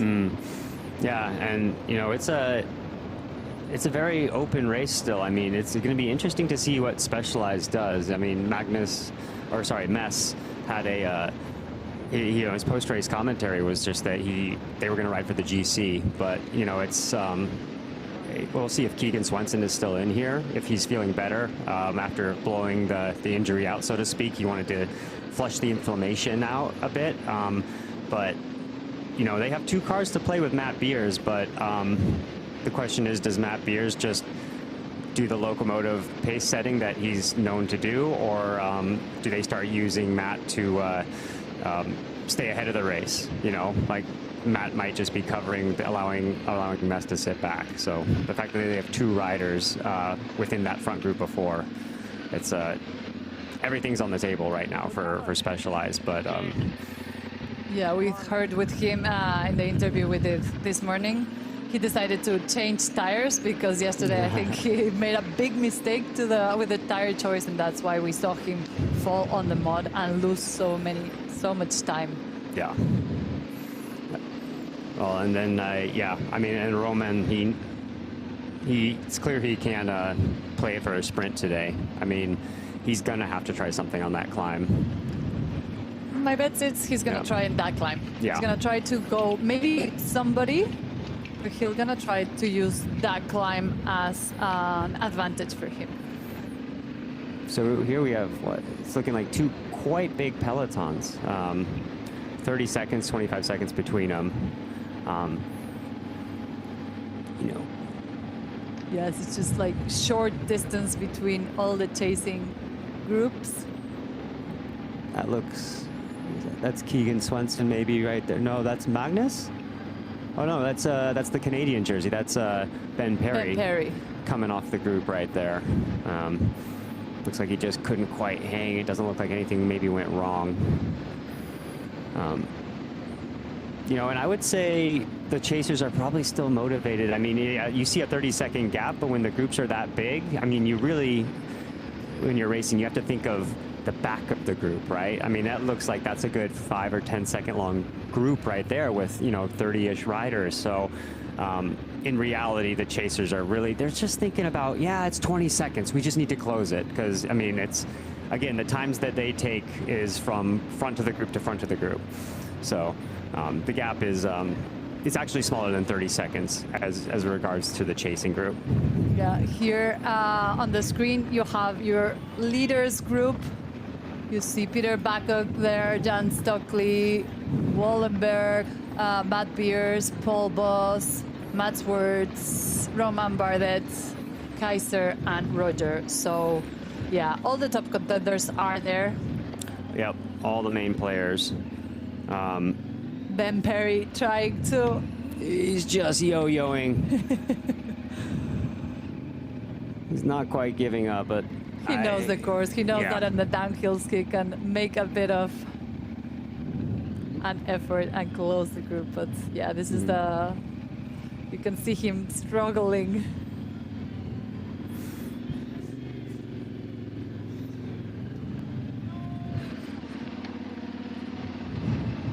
As we were saying, here on your screen, you can see ups and downs, ups and downs.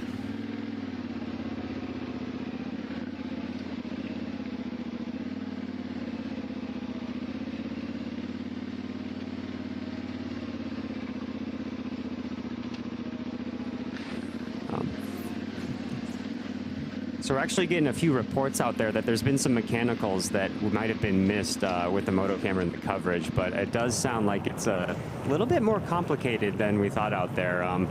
We've seen some pictures start to filter through, just some stills of, it looks like Lawrence Nason and maybe Frederick Rassmann, the German on Canyon, are where they were on the side of the road doing something. We don't know if it was a crash or whatever.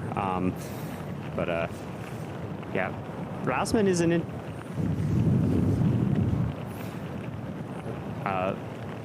Rassmann is he's an interesting prospect.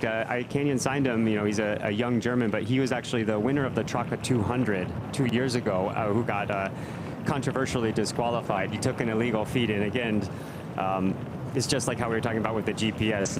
You have to know where the aid stations are, and you have to read the rule book. But it doesn't discount his talent. So he was in there, but it looks like he suffered an unfortunate mechanical. This is your men's leading group. As you see, big peloton. It looks like around 25 riders on the front.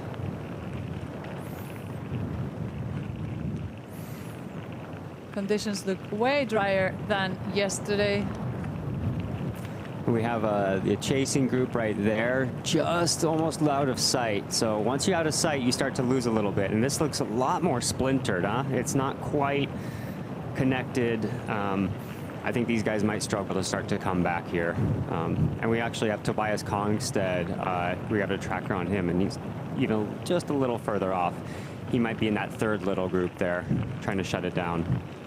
He had a great season last year. He's a good roller, but it's the beginning of the season. They've had a hard winter. He trains mainly on the indoor trainer, so it's not the same. For sure, we will see him back on Traka in top form, and today is just trying to get as many kilometers, fast kilometers in the legs as possible. Virtual Zwift riding is good for the fitness, but it does not supplement for racing Santa Vall, I don't think.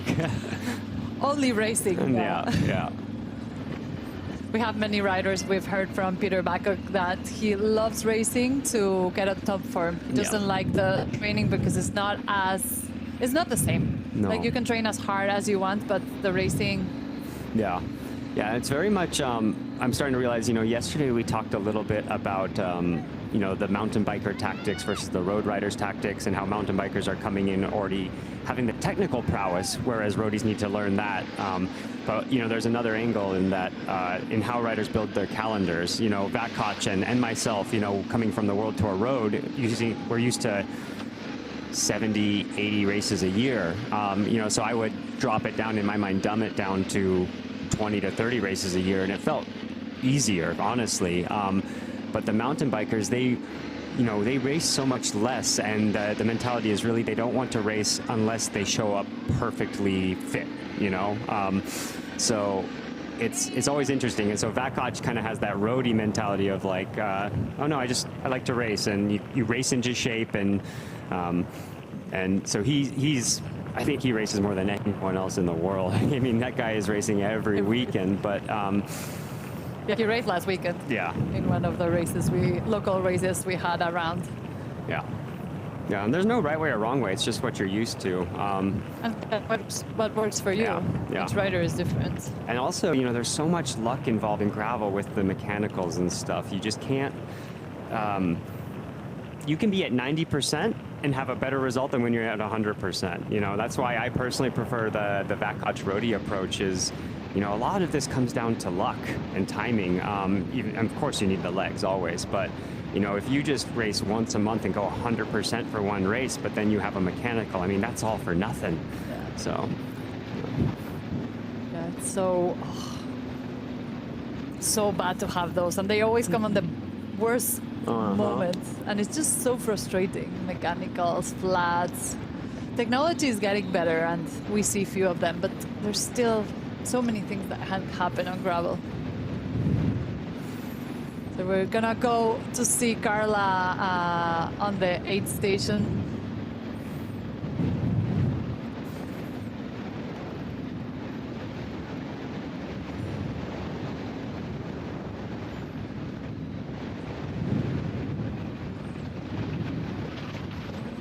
Hello, we are here with Lars from Pars, and he will explain us a bit the strategies of the team. I don't know really about the tactics, but I would say today the tactic is not to crash and not to get into the hospital. And then, of course, we always would like to be a part of the breakaways for these races. And then we will see what happens in the final. We are a team. We are still a little bit of individuals, but we never chase a teammate. So that's the final goal, and have so many as possible for the finish line. Are you happy how the race is going for your athletes? Yeah, I'm super happy. As said yesterday, we have ambition of not going to the hospital and no crashes. We learn a lot. It has been rainful the last week, so yeah, super happy. And today the sun is shining and people are super happy. So yes. Thank you so much, and I hope the teams has good results and have fun on the race. Thank you. Okay. Thank you, Carla. So we were hearing from Lars, the manager of Past Racing Team, one of the first teams to do what they're doing, as we were saying, just a bit of being a team, but with a bit of freedom. Kind of that collective mentality. That's a popular hybrid. You know, we have the Castelli Spirit of Gravel crew that does that too, and Rafa is now doing that. So, yeah. I don't know what that says about the clothing companies hopping on that train, but yeah, you know, I get it. I mean, it's a unifying look, right? You know, if you're the clothing company, you have ultimate discretion in the jersey design, so you can actually create the team ethos by having them look the same. But that's another step with the team managers, and how do you make sure that they ride together as a team well beyond just looking like a team. So you know, that's what I was reading between the lines there is. Making sure we don't screw each other over, so to speak. Exactly. We still especially if you come from the road, it was like, what? They're riding the same bike but different clothing, but on different teams, and they could be part of. Sometimes a bit overwhelming. You know, but that's the beauty of it is, you know, we're the new discipline, and we're finding our own way. And you know, some things make sense to carry over from road and mountain bike, and some things we're going to do at art.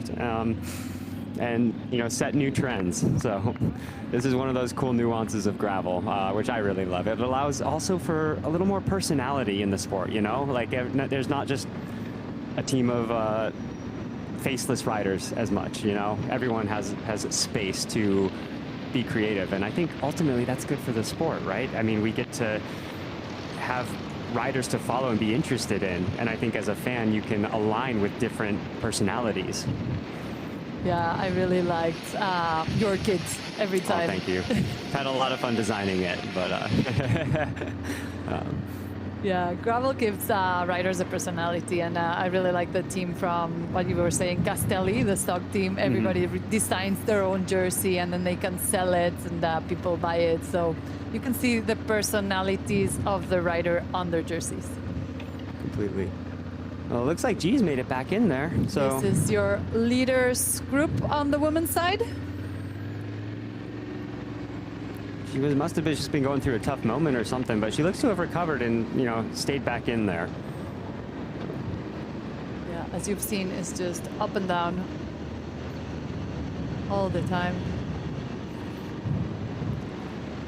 Trying to get the legs a bit relaxed in these little descents. Yeah, we haven't seen this climb yet, have we? No, not yet. No.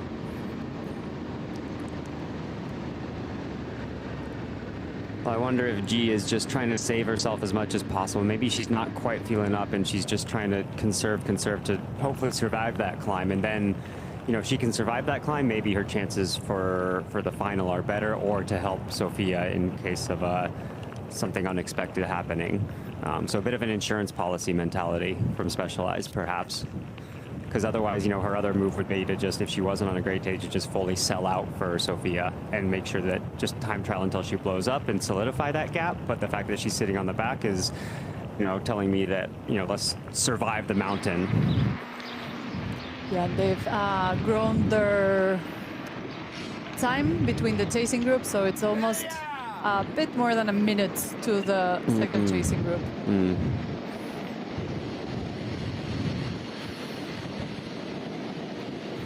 That chasing group, so Axel has fallen into that chasing group there, it looks like, along with the two Canyon girls and Danny Shrewsbury there. Yeah, they still have 22 kilometers to go. They've been riding 2 hours and almost 10 minutes. Yep, and you know there's a lot of pavement. It's fast coming in, so I think we're still going to sneak right under that 3-hour mark.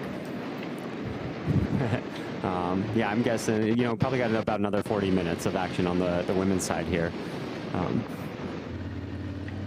I think they already went to the climb, eh? No. Because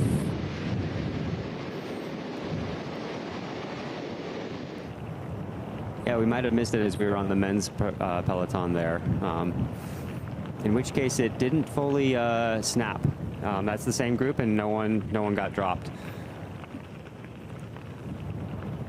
because now they're making their way back to San Gregori, 22 kilometers to go. Still have those 6 riders: Sofia Gomez Villafañez, Sophie Wright, Morgan Aguirre, Caro Migon, Jerike Schreus, and Sophia. Yeah, in that chasing group, we have Axel, Nele Lang, who is another super green, interesting prospect that Canyon hired, actually. She comes from a handball career, and she found the bike, but apparently she's got crazy endurance. So honestly, this is not her forte, but she was in that second group yesterday, fighting for the top 10 there. I think she was 9th, and she's a really interesting prospect. So Canyon did a lot of talent scouting when they created this team this year, instead of just signing off of a results sheet. So wow, that's one yeah. of those stories, really interesting. Yeah, we were talking with Emma that pro triathletes, handball, Yeah. winter triathlon skiers, so a good mix of riders. And now we'll go with Carla and see what she got for us.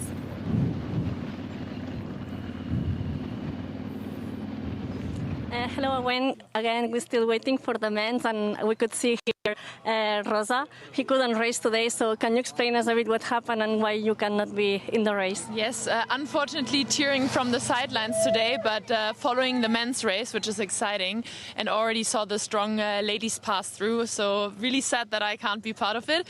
Unfortunately, I hit the tarmac pretty hard yesterday, and now I'm dealing with a pretty severe infection in my elbow, and some small fever, so I decided to take it easy. It's still the start of the season.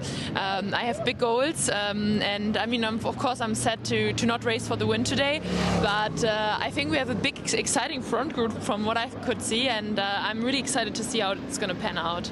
And I wish all the ladies good luck, and hopefully I can give them a good rematch next time. Thank you so much, Clara. We also wait for you in Trackle, Good Ursus, and all the Graveler series. So thank you so much. Thank you.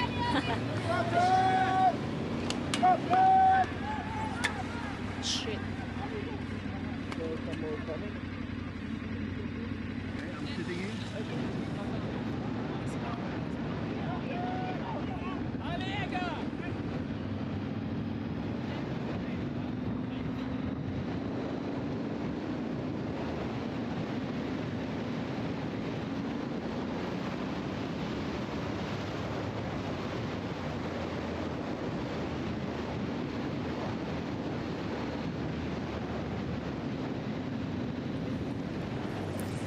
So we got few words from Rosa. She's on the soigneur duty, bottle duty today.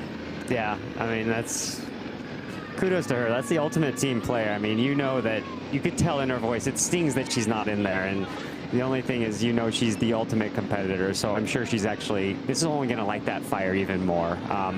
But the fact that she's out there handing bottles with a sling almost, you know, it's that's impressive. And man, this feed zone looks chaotic. I mean, we saw bottles flying everywhere on the ground, and we like to call them bottle bombs. They're just, if you hit one, they just kind of explode and sometimes cause a crash. So some landmines out there in the feed zone to really keep it extra interesting for the men. Yeah, as you were saying, because of the climb at the beginning, the riders didn't want to carry that much stuff. So the feed zone, that's the only feed zone they can have external assistance from, is really important. You miss a bottle, you miss your race. Completely. So we always see different kind of ways of giving the bottle. Sometimes it's in your hand, as you say. It's a bit dangerous, but also you have the musette, and you can have few things there if you need a bit more. So it's good to practice it with your team or your friends that are doing it. I'm trying to make it out because, you know, getting all these new jerseys for the new season, but it almost makes me think that that's Petr Vakoč right there sprinting on the tail end in his Czech champion jersey. But yesterday he was just in a gray one, so I don't know if, you know, these new clothing sponsors, the turnaround time, especially for the first races, there's usually a lead time to get the jerseys all done in time. So maybe he was saving it for the non-muddy day with that beautiful flag. Didn't want to dirty up that Czech flag, but I'm wondering if that was him just kind of swinging on the back there, and I hope not. The first races of the season are always hard. Yeah. Recognizing the riders, they all switch sponsors, the clothing color is different. We try to read their numbers, but with all the mud in the back, it's a bit difficult to know who they are. Yeah. This looks a little bit like the body language of Keegan right there. It doesn't quite look as big as a Matt Beers in that red Specialized jersey. So I'm wondering if Keegan's having a little bit of a comeback moment. You know, maybe his body's finally moving again, and yesterday kind of blew out all the agitation from getting car doored earlier this week. You know, if that's the case, then, you know, Keegan can if he's on a day, he's going to set a better tempo than almost anyone out there and just really keep the pace hot and keep it together and solidify that GC for Mess. So. Yeah, and I bet today is one of those stages that he loves. It's just up and down. It's more like a mountainy stage where you have no rest, no time to plan. And it just, if you're enjoying, it could be fun. Yeah, exactly. Yeah, you know, and that's one of Keegan's ultimate strengths is just that turbo diesel. He can just sit at such a high wattage. I mean, most of his big wins have come from riding solo for hours, you know, in Leadville and stuff. So, if you know, he's a race winner in his own right. We all know, but you know, if he has to play that team card and just you know, sit on the front, he's got a pace that not many can match. Let's put it that way. So it have to be quite a strong group to rip off away if Specialized is starting to utilize their other riders to defend the jersey. He also loves the tough terrain, technical terrain. Of course. Downhills. Yeah, the courses here are a bit different than in America. Here you have a bit of a good mix of everything. You can get all types of terrain in one day. Of course, completely. You know, and that's the one thing where I think Keegan and Matt they're coming around because they've raced in the U.S. so much. I mean, I think that's the one thing lacking in their portfolio is the European experience. And of course, Keegan's done World Cup mountain bikes and he's raced Gravel Worlds a few times, but just in total race experience across the board, like their numbers aren't up there, especially compared to, you know, Mess, their teammate, who's exclusively races in Europe. So he's probably a lot more comfortable here on this. But again, that's their tactic, is to just, if they're in the front and they don't have to worry about the course dynamics and the peloton surges and the peloton positioning the same, then they're going to be especially in their element. Yeah, what I look at the difference of the US and Europe riding. Sometimes I see that in the US it's always the same riders versus Europe, that you have so many different riders coming, and especially for us, there's always so many new names, new faces. And in the US, I find a bit that it's always the same people. Yeah, there's definitely a more established pecking order, I would say, in the U.S. races, and yeah, a lot of it comes down to the courses aren't selective in the same way. You know, it's the same as road racing in the U.S. too. That it's just bigger boulevards, and in the U.S. it's bigger tracks usually. It's so twisty here. Just a whole nother level of bike handling and positioning come into the mix.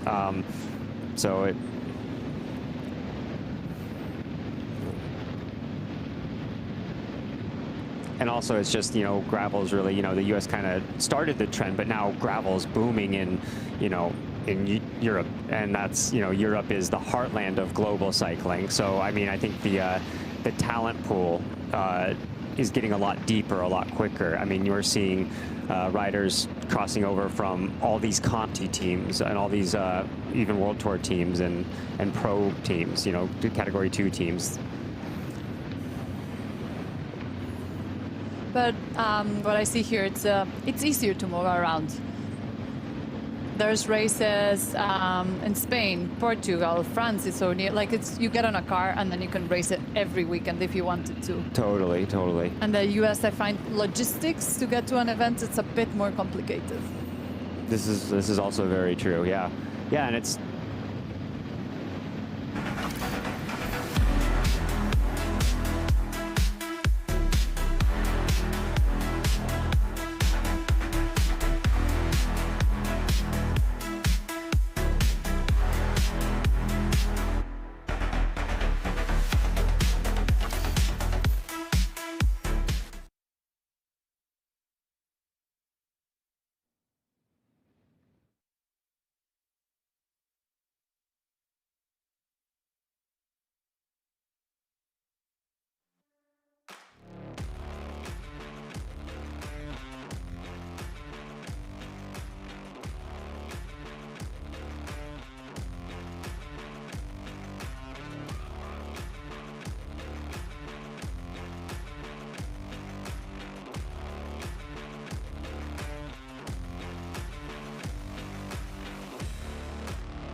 All right, welcome back. It looks like we are coming into the final here. We're going to be expecting the women probably within the next half hour here.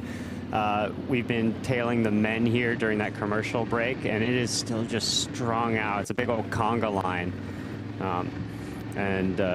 It looks like here, it looks like Sophia has flown the coop. It looks like she's decided potentially, unless we can get a glimpse and it's not the women in the front, but I'm guessing she was off the front there, and maybe she's decided that the offense is the best defense in this case. Yeah, it was funny to hear her this morning that she did not want to ride by herself today, but once a racer, always a racer. Yeah, 30 minutes isn't what she did yesterday. 30 minutes is fine, so. Yeah, and she rode this by herself yesterday as well, so she knows exactly what she got to the finish. Yep. Yep, and this looks like the chase group here of women, or maybe the third group. This doesn't look like the women that we were seeing earlier. This looks exactly. So this is this would be the group with Axel Dubo-Prevost, Danny Shrewsbury, and Nele and Larissa from the Canyon DT Swiss team. But, you know, yeah. We didn't get to see where the split went, but I bet it was that top part of the climb. Yeah, they have just, you know, we weren't on air, but we were studying the course here to give you guys everything. But they basically took a pretty stiff pavement climb. So the speed was high, but if you got the power, definitely kind of your last moment to really make a true separation. And then you do, just like in Traki, you bomb down this this kind of like little like valley of a Jeep road. It's always kind of wet and soggy in here, even later in the year as well. It does not get much sun, so it never really dries out.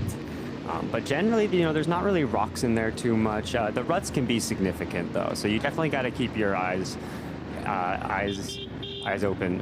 And she's gonna bomb down this again, and then she will kind of hit pavement into this town just below, and then we will rejoin yesterday's course, basically.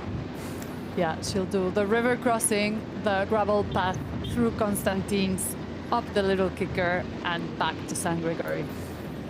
So 14 kilometers to go for Sofia Gomez Villafañe, your leader of the stage 2 at the moment, and your leader of Santa Val at the moment as well. Yeah, but we're getting from the live tracker there that G is just tailed off the back. So, you know, we saw her hurting earlier. It looks like maybe the Specialized women were hoping that, you know, she could survive that climb, but maybe once she, you know, was able to go to Sophia and tell her she didn't have it and she was not going to survive, then Sophia decided to take matters into her own hands for the rest of the day here. Especially with two post riders on that group. Of course. And two strong riders, Morgan Aguirre and Caro Migon. So yeah, you know, that would probably be the worst case scenario for Specialized, is if the PA racers started to align with Sophie Wright, for example. Again, I don't think Sophia has to worry about the GC from the PA Normal girls. I mean, Morgan was 5th, and she even fell out of the top 5, I believe. Yeah, she got 4th. Or no, 5th. But she was a few minutes down. But again, if those PA girls ripped off with Sophie Wright, for example, you know, then, and here she is, ooh, dodging with cars. Is she going to thread the needle? Welcome to gravel, ladies and gentlemen. Wow, she took that line pretty confidently. That was pretty impressive, threading the needle there. But as I was saying, like, that would probably be the worst case scenario, is if you know, maybe Sophie Wright and Caro, for example, would decide to share the spoils. One takes the stage, but Sophie, you know, gets a significant time. So that would have been, yeah, really on a bad note for Specialized. So the fact that she's just putting them all under pressure now. Yeah, Sofia's back in the Via Verde just before turning left to go through the little single track, through the river, and back to the wide open gravel road. But she only has 10 seconds to the chasing group. That's why we saw her looking back, controlling what she's done, seeing where they are. Yeah, you know, and at this point too, I think she's riding, you know, with a clear head, so to speak. You know, if I were in this position, you would know that with the pace I have, and with only that tiny little bump, that paved corrugated bump to go, like, even if the girls come back to her, she could ride the front the whole way in and not lose a minute 40 to Sophie Wright. So, I mean, at this point, barring any disaster, she's got to get through the water crossing. But barring any disaster, she could literally be caught and ride the front and still take the GC. So I think she's really starting to just, the weight is lifted in her pedaling style right now, for sure. Yeah, she's in a great position at the moment, controlling the race. At the moment, nothing to lose, so she's just playing her cards. Exactly. This is the Via Verde. It's a Sunday. We're seeing it's a bit busy. Organization tries to put the signs to make people try to avoid that part, but it's gravel and it's open roads. Yeah, and at the end of the day, we're just doing sport. Like, it's important, but I mean, who are we to tell people that they can't go outside and enjoy themselves too, right? So, especially after a long winter of rain. Once you see the sun, we all want to just go outside. Of course. So she'll take the left turn where Matt fell. Yeah, that was slick. Yeah, that was. I watched the replay yesterday. It looks like Matt kind of got a little. He's a big boy. He bent that post a little bit, you know. So, or maybe it was already bent from a car or something. But the post didn't look straight upright. So, I wonder if the Catalan Ayuntament is going to send Matt a fix-it bill there. He was laughing. I was texting him last night. He's all good, but apparently the whole team was ribbing him that it was good that the big guy didn't fall. He hit the fence instead of sliding into the river. So. I know. At some point it looked like he was gonna go down, but he saved it. Yeah. So if anybody of you want to see the replay, you can go back to yesterday's live stream and see what we're talking about. Of course. Yeah, it looks like the chasing group's still there, 10 seconds behind Sophia, and yeah, we have Sophie right on the chasing group, Caro Migon, Morgan Aguirre. Yep. And that was the virtual GC. So if they crossed, if the race finished now at this moment in time, and those gaps were pretty significant. So, you know, we didn't quite get a visual on, you know, what, you know, 6th or 7th looked like. But I mean, I would say that that's starting to look like a solid prediction of the top 5 on the finish line here as well. Yeah, yesterday's stage winner Sofia Gomez Villafañe, followed by Rosa Closer. She did not start today. 3rd, Sophie rides. 4th, Morgan Aguirre. 5th, Jerike Schreers. 6th, Axel Duban-Prevot. 7th, Had Van Lok. 8th, Nicole Freyne. And 9th, Nell Johan Blaine. You know, so it looks like G's kind of the big loser right now. You know, she's dropping out of the top 5 here.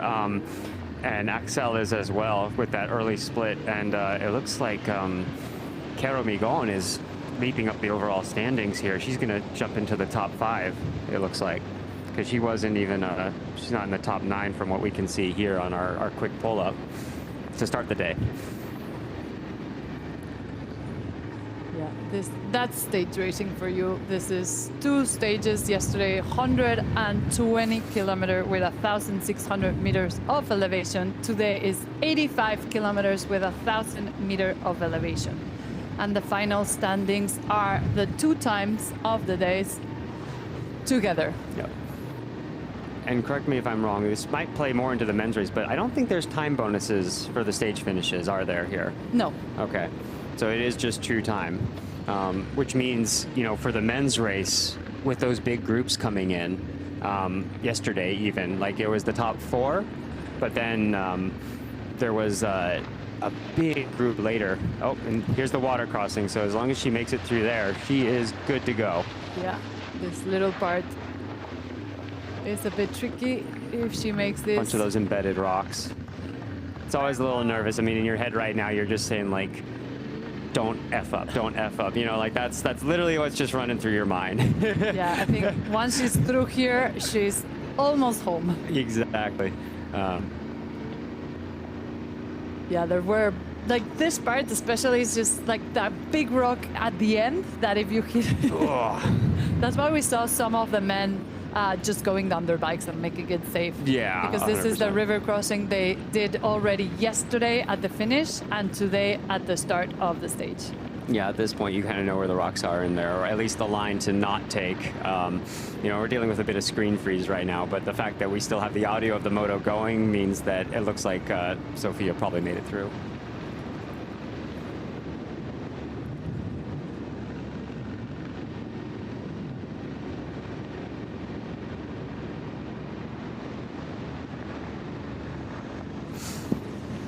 But yeah, there's a little story about this river crossing, because usually it's pretty good and easy, but because of all the rain and floods we had, it destroyed all the bridges around Girona. So this was a last-minute decision to leave on, but the staff had to work a lot to just construct it again, because 1 week ago you couldn't even swim through this river.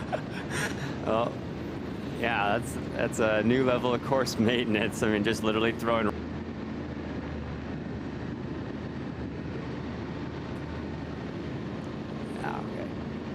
And here, sorry, there looked like a quick little technical glitch, but it looks like we're back with Sophia, and she is rolling just fine.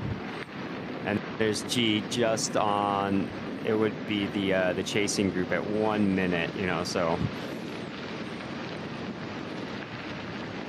I guess she's hoping and praying just a little bit that, you know, maybe she can come back a little bit and salvage her top 10, perhaps. Yeah, she likes this part of the course. She moved away from Girona. She's living now in Canada. So Canada? Yes. Okay. Northeast Canada. So winter conditions there are pretty extreme. She cannot really ride outside. She's been training outside, and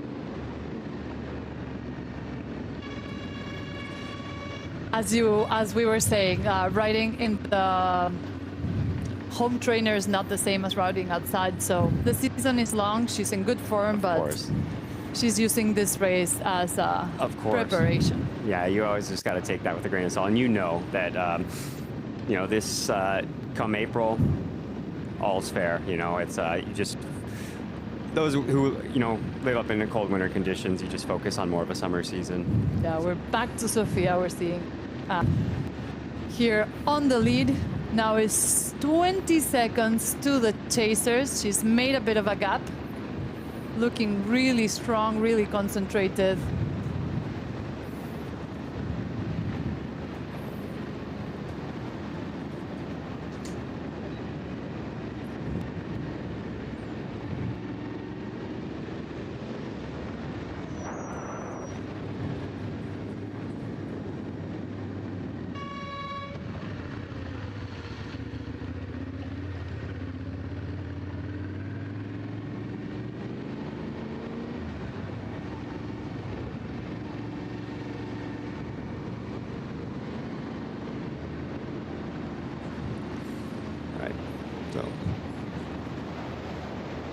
All right, we're dealing with just a little bit of picture breakup, so we're trying to get it fixed. We've got the tech guys on it. They are running around behind us, making sure that we are dialed for you guys, but we're back, and we got the split screen. Yes, we see Sophia almost in the last part of the course, leading the women's side. On the right side, we have the men peloton still, big peloton riding together. Yeah, no, the men's, it's, you know, this is always such a hard decision for me because, like, when you have two races going on simultaneously, regardless of gender, it's like you want to see the finish, right? Like, we have to see Sophia finish and post up, and you know, we need to know the outcome of the race, but also, like, all the action is behind right now, and so it's a hard decision to wear.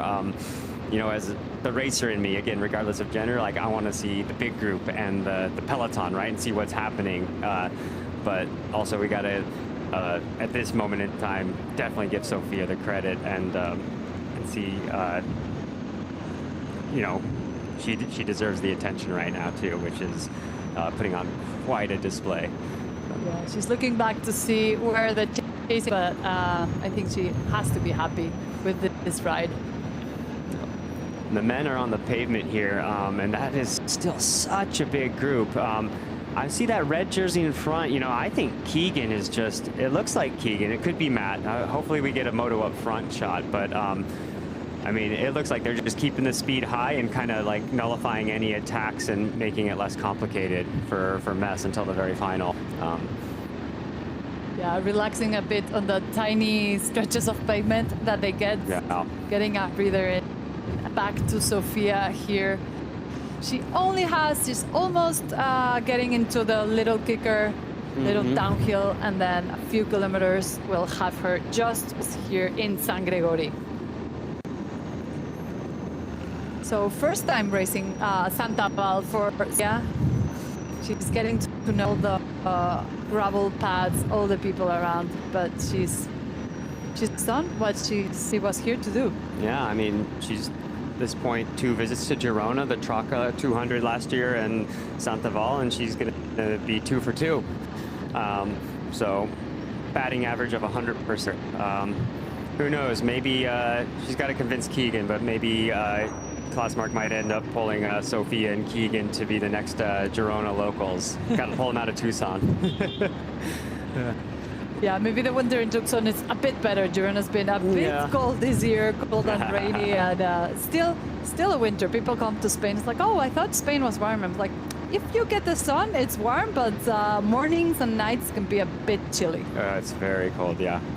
Yeah. This morning I had the grand idea to ride over from where Canyon is staying near Banyoles and come to you with a fresh mind and a clear head, but I took one step outside at breakfast and I said, no thanks.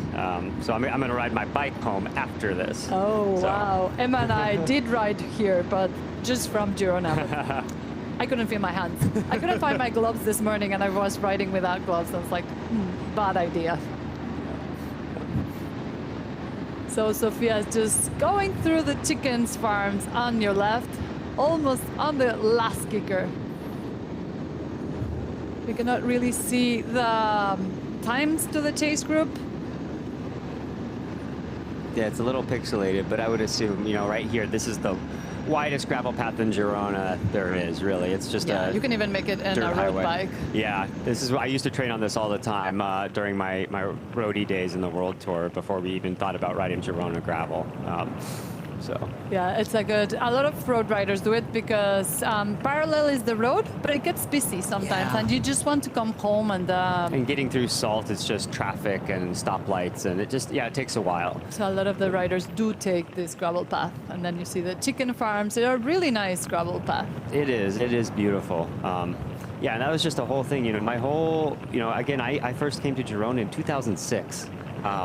And I stayed, I always had an apartment here until 2019 during my road career. And, we stayed almost exclusively on the road, though. I had a mountain bike here early days, and I would do recovery rides through Canet de Adri and Els Angels, but, never considered all the dirt. And so once I came back here for the Traca in 2024, it was mind-boggling. I would say Girona is actually better for gravel than it is for road cycling, which is saying something. I do agree, because with the gravel you can take the roads, the little roads that are really nice, but then you get into them in the gravel. That's amazing. Oh, yeah. So here's Sophia, just done with that little kicker, coming down the pavement and back to the gravel. She's almost here, less than 5 kilometers to go for her. Here you see the chasing group with Nicole Frayne, Sophie Wright, Caro Migon, and Morgan Aguirre. That's Nicole Frayne. Okay. Yeah, Nicole Frayne. Good climber as well. They're fighting to get Sophia. But this can tell you how fast Sophia's riding, because 4 women, especially 2 pass riders working together, and no coming back to her. No.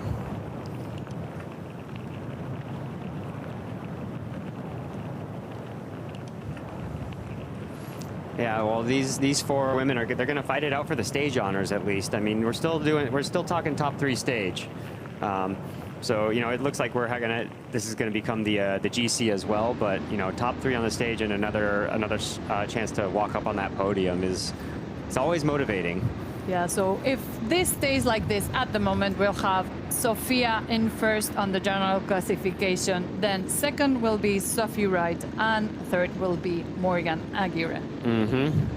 Yep, and then again, the big winners would be Nicole Frayne and Caro Migon, leaping way up the overall into the top 5 in 4th and 5th respectively.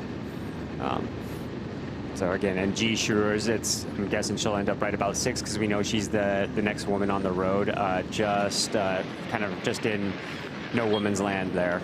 A little bit lonely out there for her. That's what you don't want to see, dogs running around.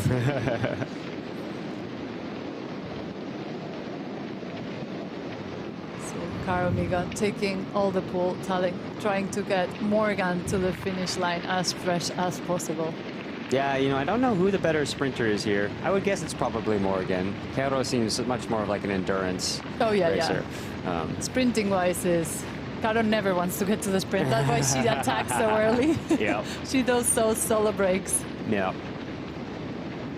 Yeah, it looks like Sophie Wright is just going to tail gun there and wait for the sprint completely. She's told the PA girls that now that Sophia has flown the coupe that, she's really just worried about second on GC, and if she can cap off some sort of a podium result too. So, you know, she's not worried about any sort of time gap. I mean, doesn't matter if the final GC to Sophia is 140 or 240 for her. Yeah, she looks really relaxed on the back, just waiting for the final sprint. Here you have Sophia pushing the pedals. Last kilometers of the second stage in Santa Vall by the Traca. Yeah, and she's still, I mean, she's just still looks like a bundle of energy too. I mean, she's hopping the mud pits right there, making sure she keeps the bike clean and her legs clean for the podium shot there. Giving her swan, doing just, you know, it's the kindness to her swan years, making sure they don't have to clean her up as much. So we'll have her pretty soon interviewed to see what her day looked like, but she has to be happy with this ride. I love this drone views, eh? Yeah, you never get to see yeah. this part of Girona from the top, and it looks amazing. Just everything so green with all the rain we've been getting. Sophia pushing the pedals, trying to get the chasers. Yeah, she's still pushing it. I mean, it looks like she's got 55 seconds now on that chase group of 4. So any moment now, I mean, she's within the final 2 kilometers. She should start to ease up and just soak it in. But right now, she's still just stamping her authority on the race. It'll be interesting to see what races the Specialized team selects for the Gravel Earth overall. I mean, I think they do want to prioritize it this year. That's as far as I understand it, without them explicitly saying so. But you know, the fact that it's, you know, not like the Lifetime series and that you have to do all of them. You know, it brings a little strategy into the game where you pick and choose your top 4. So, you know, I would wonder what else they show up to. I mean, Traca is obvious, and the river in September would be mandatory. But beyond that, I mean... I do know they're doing a couple in the U.S. Yeah, as well. I mean, and that's where I'm going to, is, you know, we have Lost and Found in the U.S. Near my mountain cabin in Lake Tahoe. It's a beautiful course, absolutely stunning. And Lost and Found is one of those races that's been around since before we started talking about gravel races. And then we have the Oregon Trail, which Sophia has done in the past. So last turn to the left. She's now in Sangaro. We will see her pretty soon. She has this last part. She'll go to a little single track and then straight to the finish.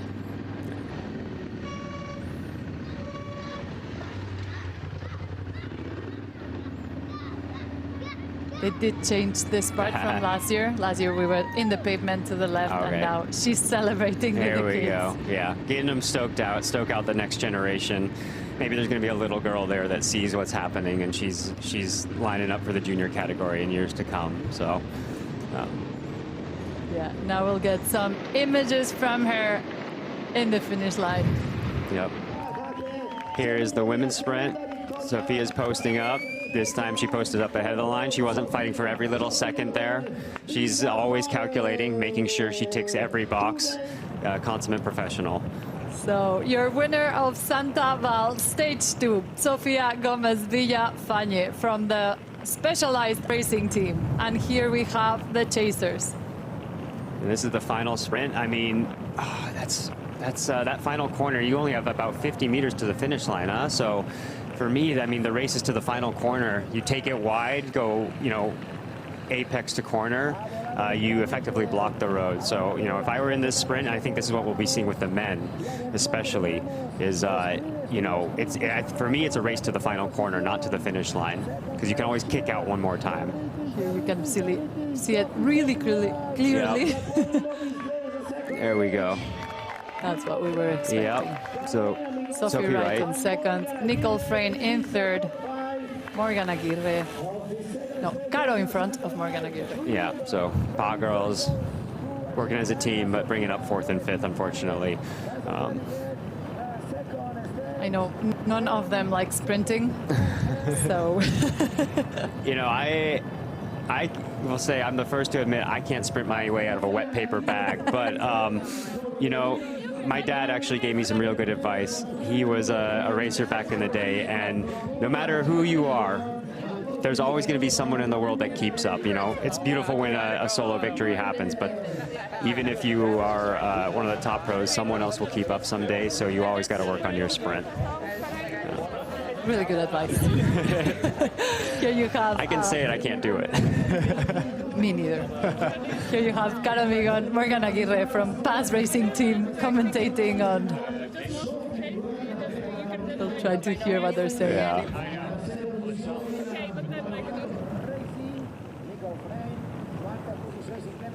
You know, and these little finish line chats, they go so far, because in the race, you know what you're doing and you see your other teammate reacting, but you know, it's all in one word, short sentences.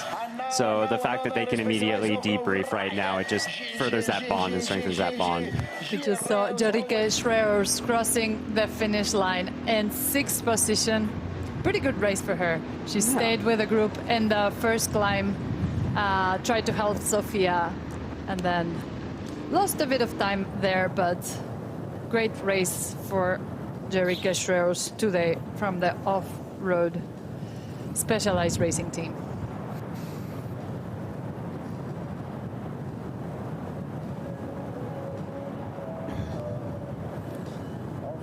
This looks like what we have is the third group here, so we're still sticking with the women. Hopefully we start to get some men's coverage, because I'm real keen on what's happening in that big group right now.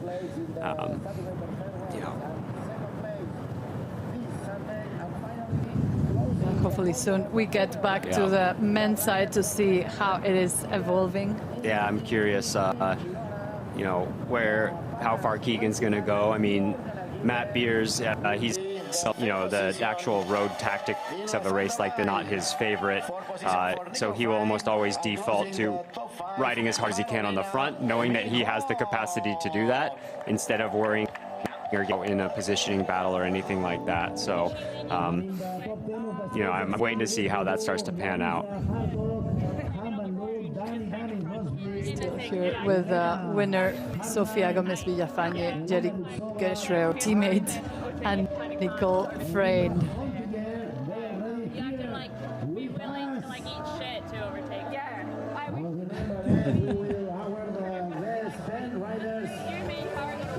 I love hearing all the little stories.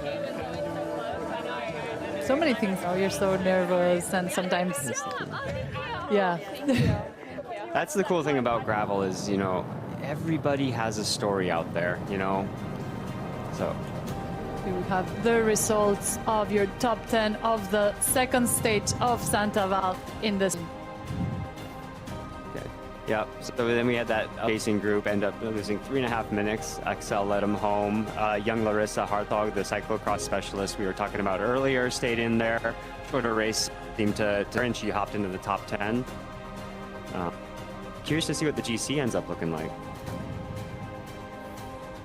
Yeah, few changes. I think there's going to be a few changes on the top 10 of the general classification of La Santa Vall. Here, this is San Gregory, La Pineda.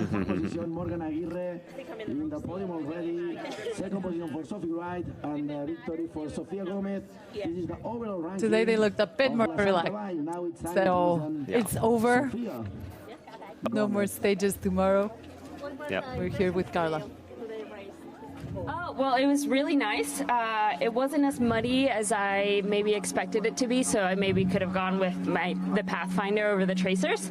But yeah, I got to play a defensive game today, and the few times I would kind of get away, G was like really close to making contact, so I wanted to help protect her GC as much as I could, and yeah, I wanted to do an attack, and I found the perfect opportunity, and yeah, I got away and super proud of it. Thank you so much and congratulations. Hello, how was for you today? I mean, it's perfect laying here in the deck chair. No, it was really hard. I mean, probably potentially harder than yesterday because, yeah, you have the fatigue in the legs. But I was just really, really determined to hold on to my podium position. And actually, I improved on that and got, well, second in the GC. But that's because, unfortunately, Rosa's hurt her elbow. But yeah, just really, really happy, and I'm so pleased to have started the season this way. This is what I trained for, to get on the podium, so to have accomplished that is molbe. Enhorabuena. The words of Sophie, right, second place today and second place in the overall ranking too. And now it's time to listen. Friend, third position today, fourth in the overall ranking. Did you expect this third position today? I hoped for a better day than yesterday. Yeah, the conditions were drier, so it suited me more. So, yeah, I was, and I felt really strong yesterday, so I thought I could have a good day today if it all went right. Okay, thank you so much and congratulations. The words of Sophia Gomez, Sophie Wright, and Nicole Frank. So here you have interviews with Podium from today's stage. All right. We're here with the men now. All right. Let's see what's happening now. It's still a very big group. Trying to get some of the names. We see Roman Bardet there, Kaiser. Looks like they're all right in there. So, Grupo Compacto. You know, there's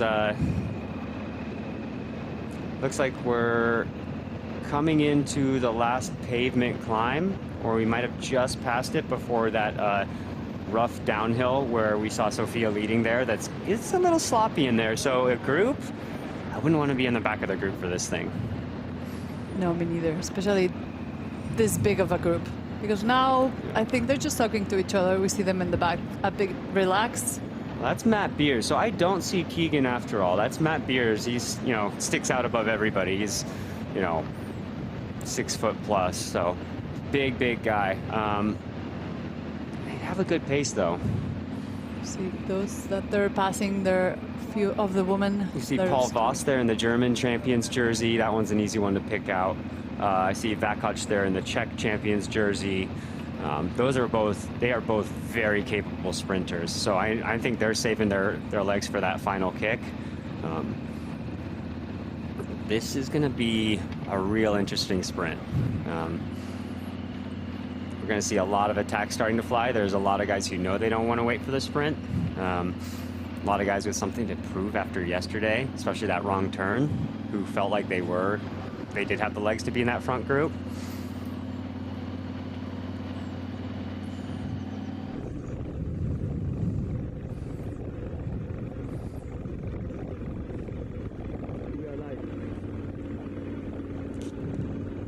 So a lot of dirty jerseys out there. I mean, definitely not like yesterday. I think we see that Tudor helmet right there in the front of Jan Stockley. And that's Hugo Dreschu, I think, maybe? Yeah, I think he is. It's just really difficult to... Yeah.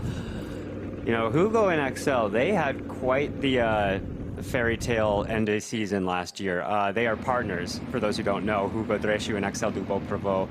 And they both won the French championships within minutes of each other. The way that the organizers had timed that race as well. He was telling us the story at Gravelburn. They finished nearly, I think Hugo passed the lead women just moments before they had their sprint. So he crossed the line. He couldn't believe that he had outsprinted Roman Bardet for the title. He turned around and within a few seconds, Axel crossed the line winning the women's sprint. So you gotta hug your life partner, both celebrating the French championship.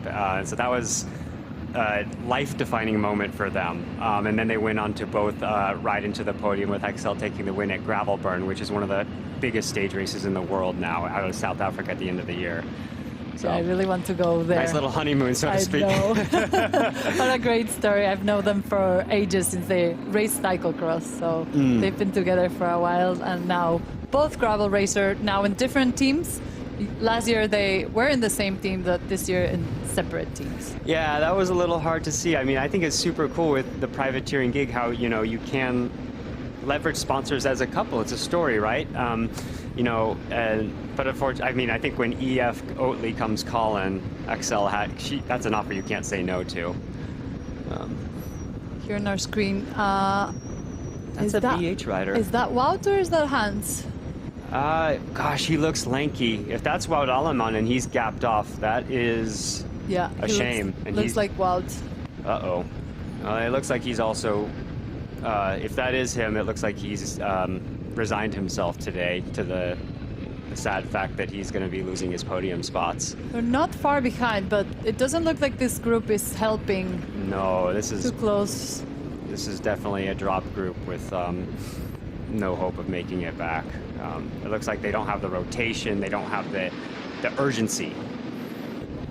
Yeah, what a bad day for Wout to be having today. He was second on the stage yesterday, and he was pretty happy with it. You know, we should do our due diligence of teams to make sure there's not a third BH rider in there, but here on the left, you have the leaders on the men's side flying down. Now back to the chasing group. That just looked like Wout. In the back with not so many kilometers to go now. They're pretty close to hitting the Via Verde and coming back to Sangaro. this is a smart move by the rider in green here. I think this is Greg Van Avermaet's team, if I'm not mistaken, the GVA Gold team. He has a 3 or 5 rider team this year.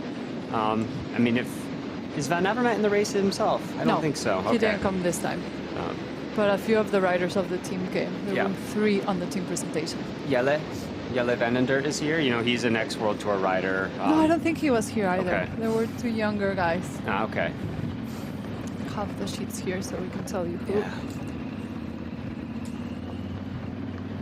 Okay, so we have at the water point, it was Hugo. We're getting some riders who are in this group. Madswer Schmidt, Bardet, Jan Stockley, another Swiss rider, Roth. So all the main names from the GC are here. Kaiser, he's having a breakout ride for sure. Matt Beers.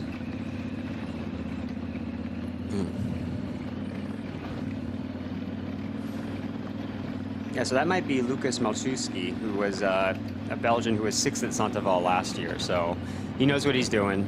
He's got experience on this course.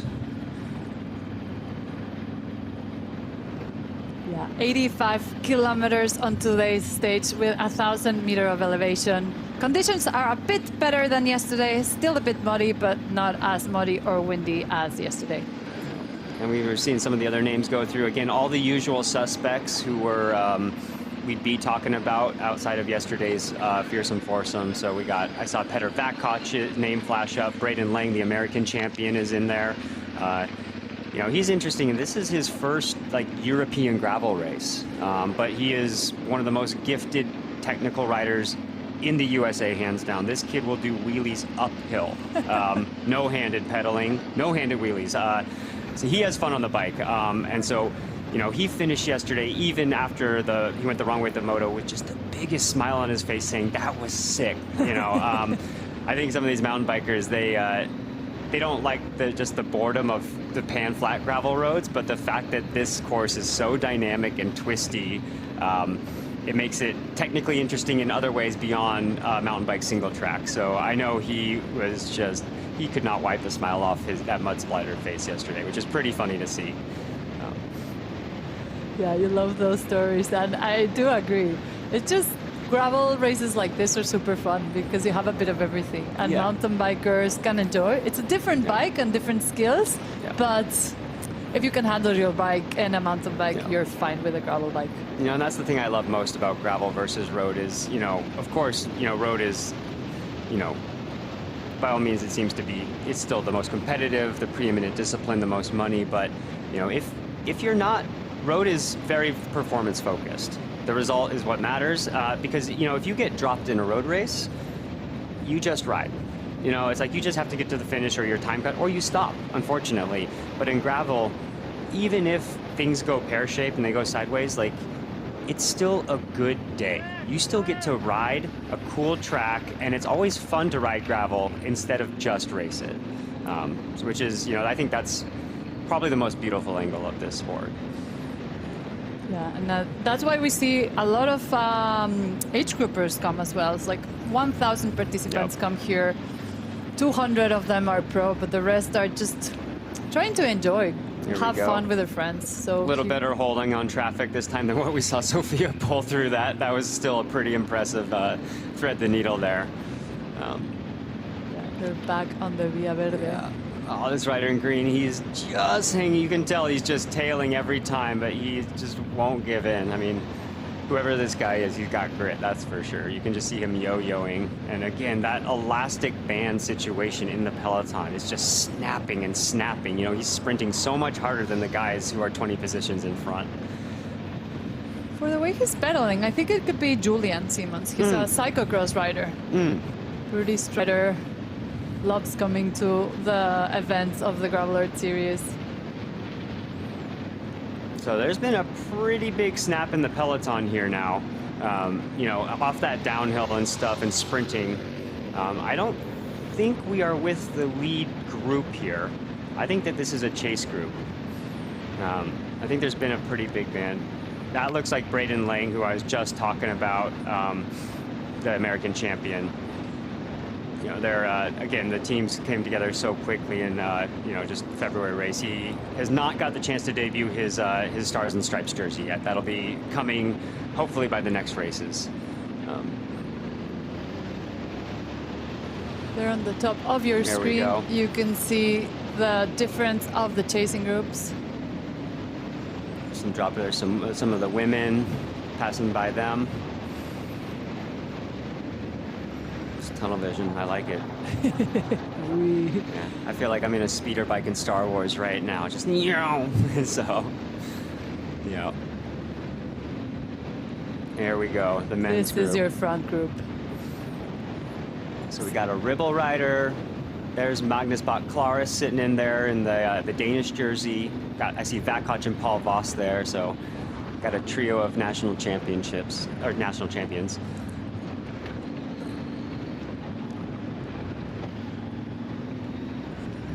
Little bit more of this Via Verde before they turn left, hit the river crossing. Looks like Matt's tucked safely in the middle of the group there, so he's sitting well in his 4th overall, but we got his corner coming up here too, so he might touch the brakes a little more this time and open up a gap, and there's no one he can close it. I think it's drier today. This is true too. Here we see the last rider taking a gel. He knows it's less than a kilometer to go, but still needs a bit of energy. Yep, little bit of kick for that final push. I mean, this is going to be quite a vicious final. I'm starting to get antsy here. A prediction? Ooh, I mean, gosh, who's the best sprinter? You know, I'm gonna go with Vakoch or Paul Voss. They have very fast finishes. They've sprinted well in these technical sprint finishes. You know, we have this little single track through the forest right outside here, onto the pavement, a corner, and boom, you're done. Like, it's gonna be, honestly, the race into that single track with a group this size is gonna be, it's gonna be crazy. Yeah, and we're seeing here on the screen, for now, the virtual classification would be this way. So Mats would be front, second Bardet. Years. Okay, so yep, Wout Alleman, we were right. That was Wout tailing off, and he's unfortunately lost a lot. You know, if his group, I mean, he needs to keep pushing. Otherwise, he's going to start dropping into 5th, 6th, 7th, because there was a big group that finished yesterday with those men. They're all packed in there on the same time. So, you know, if he loses another minute and a half, especially with how fast this front group is going with the final, I mean, he could fall outside the top 10. So he needs to still get his gels on board and keep pushing all the way to save his GC. This is the little single track we were talking about. Nothing really technical. The river took a bit of the part from all the waters, but nothing really crazy. And then once they're out of here, they will turn left and do the river crossing.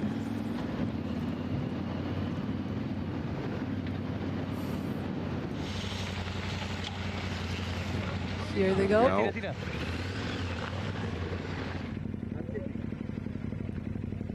All right, pass off. That was a nice handoff by our media team. That was sick. Ooh, see? That last part is really tricky. Oh, some ways. Okay.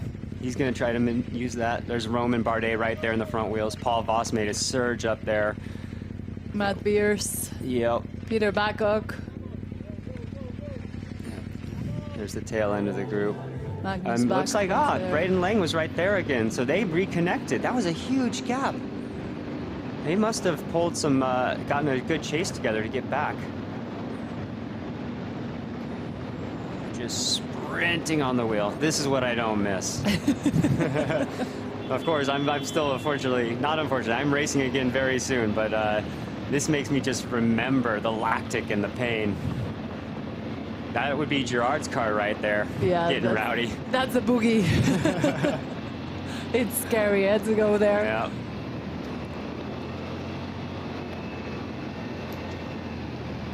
Have all the media team There try we go. to. This is truly what sets Gravel Earth Series apart, though, is, you know, their attention to promotion and the detail. This is the second group where Wout is riding at the moment. They're crossing the river. Whoa. Oop, see, this part, this is the tricky part. And that looks like Wout himself. He's got a teammate there with him, so his teammate's going to try and help him. Hans Becking. You know, that's a minute. I guess I would assume at this point that his fourth or so in GC is okay, but oof. Yeah, he's got his teammate pulling him, that's for sure. So he's really having a tough day. Yeah, he raced last weekend, a couple of stages. I mean, yeah, if he maintains his fourth, he owes that teammate a few beers tonight. This is for sure. I don't think that will be a problem. Yep. So we just see Braden making it back on there. We're going to start to see the positioning for the final. Pretty big group at the moment. These guys, they look like they're doing at least 40K an hour. I mean, the speed at which we're going on gravel these days, my gosh, I mean, this is World Tour road racing speeds on dirt. It's pretty impressive. Yeah, yesterday the stats where Wout put his stats on his socials. And yeah. I think they did 33 average an hour in yesterday's stage. 33 kilometers an hour average. 343 watts average with zeros, 376 without zeros. That just shows how much, that is ridiculous. You know, he's a little bit of a bigger rider, but he's pretty tall and lean. So, I mean, that's a pretty good median for, you know, the viewers back at home. A 343 average for 3.5 hours. And with the conditions that they had yesterday. Yeah. Well, and that was the thing. Remember we were talking yesterday about the spongy texture, you know, that when it starts to sop up, it's kind of like you're just climbing all day. You don't get the rest on the wheel too much. You still have to push even in the draft. So often the muddiest races are actually the highest power outputs. Yeah, you heard yesterday from the riders talking about that part, that it felt like the bike was going nowhere. Yeah.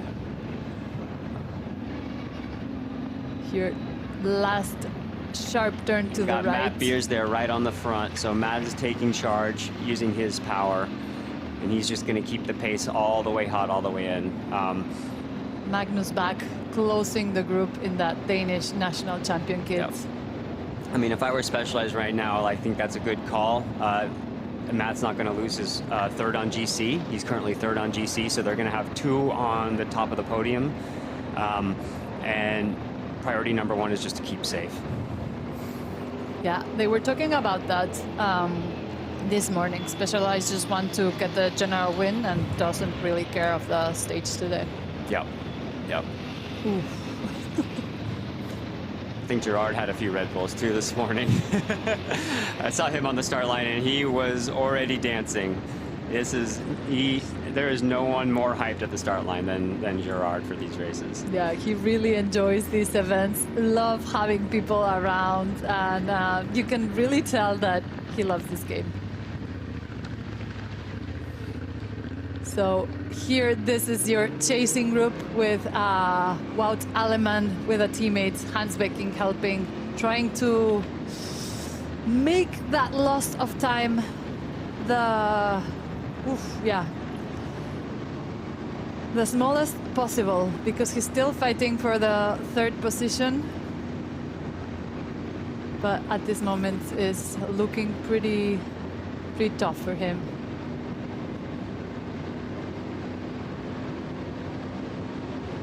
Here in the last stretch, just past contest teams.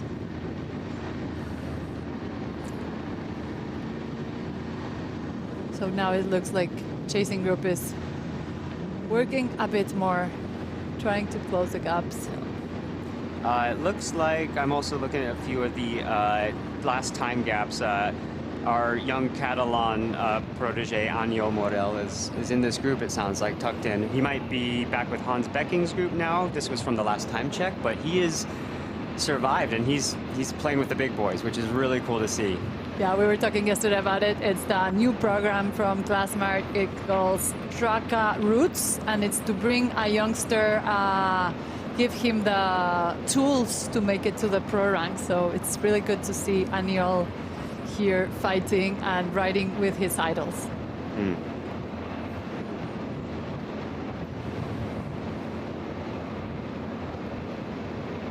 So passing the chicken farms. Everybody's getting ready for the last little kicker. This is a big group. Yeah, the fight, for me, the first, there's going to be multiple finishes in my mind now. You know, the first finish is into the single track, and then the second finish would be the corner, and then the actual finish line. I mean, I think it's very likely the rider who is first on the corner wins the race. Because you coast through that, and all you need is 5 more pedal strokes to kick out of it, which you can always get 5 more pedal strokes, you know. It's around 20 riders on this group. Matt Beers doing the work. Yeah, and this is, I mean, no one can even attack. I mean, the power that this guy is putting out. I mean, he's such a big rider. I mean, he's pushing over 500 watts right now, right? It's just, it's sickening. And so, I mean, he is pushing it so fast that no one can even think about attacking right now. Like, he is guaranteeing a sprint finish to secure the podium positions.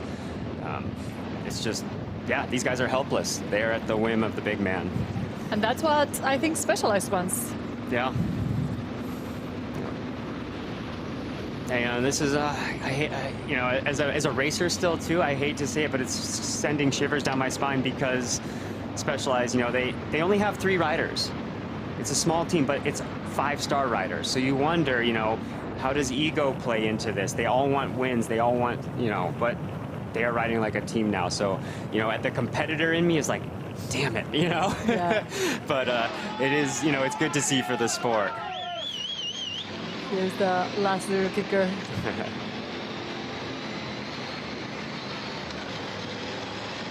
Magnus back, Paul Boss just in front of him. Yep. Trying to keep up with that group. Yep.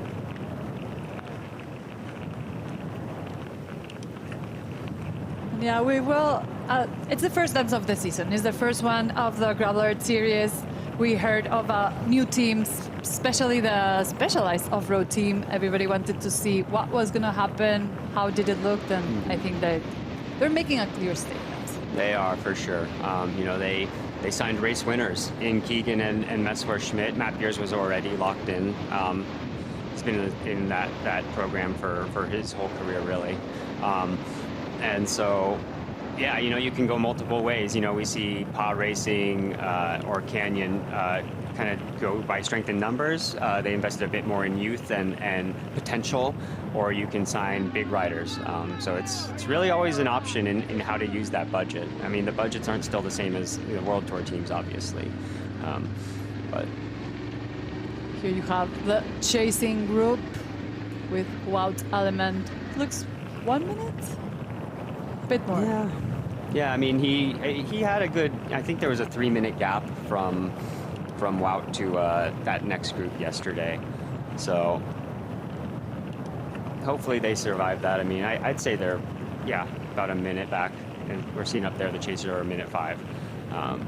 So it looks like he's going to preserve his 4th on GC. So that big switch from Matt to Wout will be a big flip-flop. But, you know, we also have yeah, and Romain Bardet is going to be securely in 2nd, it sounds like, unless he pulls out something right here. last kilometers of the second stage of La Santa Val. Pretty big front group in the men's side. There's Matt starting to drift to the back. His work is done, looks like. He's made sure it stayed together all through that little hill. And now it's kind of like everyone's just focusing on the race finish. I think no one's really thinking about the GC anymore. That's clear. I don't even know if Roman can think about that because there's so much potential and power in this group. There's too many riders that have their own prerogative. There's no way that there's going to be a big enough gapish now, in my mind.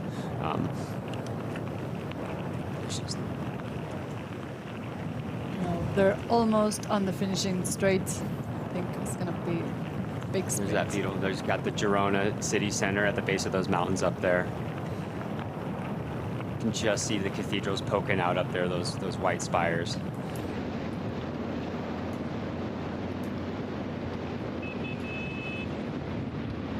This is always also such an interesting race because so many riders call Girona home that, you know, they slept in their own bed last night. They woke up with their own breakfast in their own kitchen instead of in the hotel. And that always good. That always helps the recovery just a little bit as well. But it's tricky sometimes as well because once you get home, you have to do so many things. This is true. Yeah. When you're at a hotel, it's like you just go there and go put your legs up and relax. Sometimes when you're home, it's like I have to do this and I have to do that. So I mean, for me with kids, it would be not the ideal recovery. I would be parenting in between the moments here nowadays. But it is really comfortable. You don't have to. You have a couple of pair of shoes in ones when wet. You can have them dry next day and extra kit. Exactly. Pros and cons, but yeah, it's nice to go during a home. A lot of these riders do. All right, here we go. This is the fight for the position into the single track. It's a big old balloon right up front. Riders are surging around each other. Like, I can guarantee you, it's just like a school of minnows in there. They're just swarming on top of each other. Bars are being bumped. It is aggressive in here. If you made it this far, like, it's just, this is Knives Out moment for sure. There you could see Sangaro. We're just gonna turn left here, enter the grass. Here we go, all the brakes squealing, trying to see who made it into that front. Oh, looks like some riders went wide. Taking them over. Oh, it's still, even in the single track, it's two abreast in there. Guys are not giving up until the very last meter. And we hear Oriel here in the background. He is losing it. Left turn, and they're in the home stretch. All right, onto the pavement. The big red banner.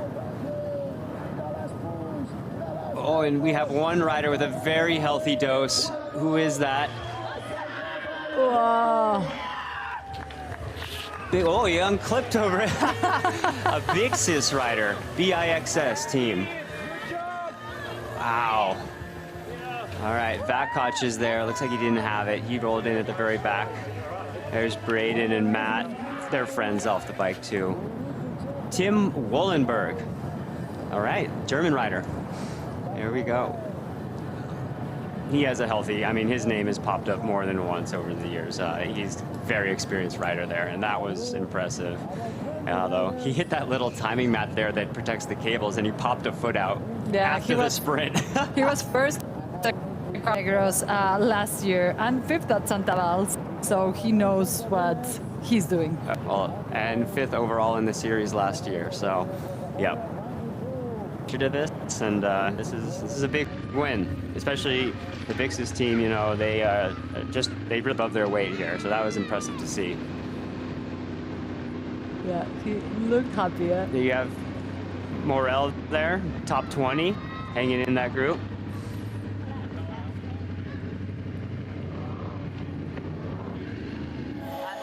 Here we saw the group just crossing the line. So. Minute 17 for Wout Alleman, so saves his fourth place. So that was the big switch there. Matt Beers hopping into third and Wout dropping down to fourth. Great job by his team, unspecking, helping him, and really? No. And I do wonder, I mean, they're on the buff. Are they teammates for the Cape Epic?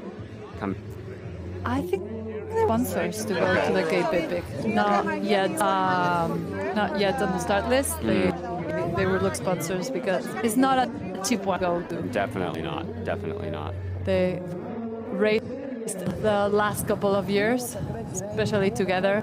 They know it. So here you have it. Second stage of Santa Vall. And it is now 12:24. The first rider was estimated at 12:24, so bang on time. We're starting to really think of how fast these riders go and kind of what they're able to do on days like, Wow, what a race. What a first big dance of the season. 2 stages, Santa Vall. More right to the finish line. Soon we will have interviews with the winners.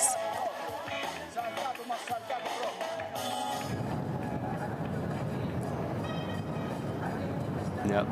Now it's a big party, huh? Yeah, the scrum outside is starting to gather. I got a couple hours until the podium ceremony gets cracking here.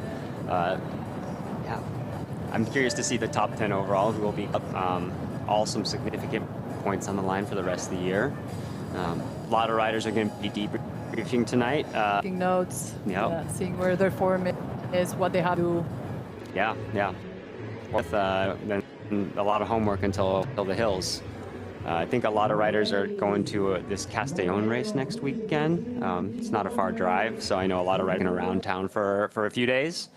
A couple of recovery rides. They're going to be the coffee shop inundated turning, and then the race rolls on. Yes, we have next of the Gravel Earth series, we have the hill. So here you have those. This is right. today results on the men's side. All right, so Leon Kaiser, Stokely, Michael Garrison, the American, come over in 4th. Mess easily defends with Roman Wheel, Paul Voss. This is the who's who. Stacking the top 10 there. Greshu, Magnus Batklaris, Fatkoch, Matt Fears, Braden Lang, Young Anyo. Morel, That's great season starter for him. So that group is 21 riders big. Julian Simon. Yeah, so, I mean, all the usual names. Looks like maybe a few mechanicals out there. I remember seeing Lawrence Nason on the side of the road in a photo. Now here you can see the overall standings of Santa Vall for the men. Matt Swartz, your winner, by Roman Bardet, and 3rd, Matthew Beers. Wout Aleman just out of the podium on 4th position, losing a bit of time today. And look how tight that fight from 5th to 9th was there. I mean, that's... Seconds. Yeah, that was all down in the final sprint. So I think a lot of guys are going to be studying that because I think a lot of it comes down to, I don't know if they do the pack time the same here, do they? Did all riders take the same time over the finish line, like in UCI races? Yes. Okay. So then it would be down to stage placings, basically. So what they finished in the sprint, then that's what was deciding those 6th or 5th finishes. So, yeah. There's going to be a lot of guys wishing they just had a little bit better of a position into that single track or into that final corner, but it's pretty wild. Really tight racing today. 5 seconds, here we guys. have Carla with the... Congratulations for the win second stage. What are the impressions of the race? Super hard race from the beginning, full gas. It was like an elimination race, like we rode the whole day on the gas. Specialized, I think, rode more or less the whole race from the front.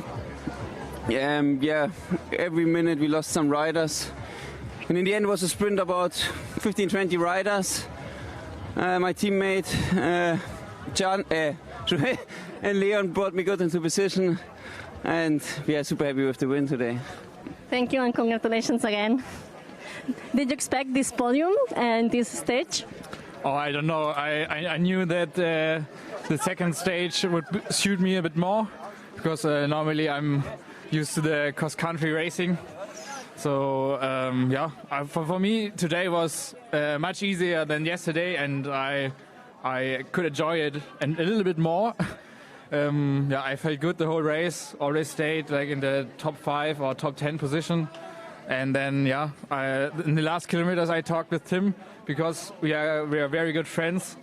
And I said, hey Tim, I want to make this win happen for you. What should I do? And then we talked about some tactics, and yeah, in the end I'm very happy. I also got second. So maybe I have to do some more gravel racing, but for now I think my plan will be do the cross-country World Cup. But let's see. Thank you so much.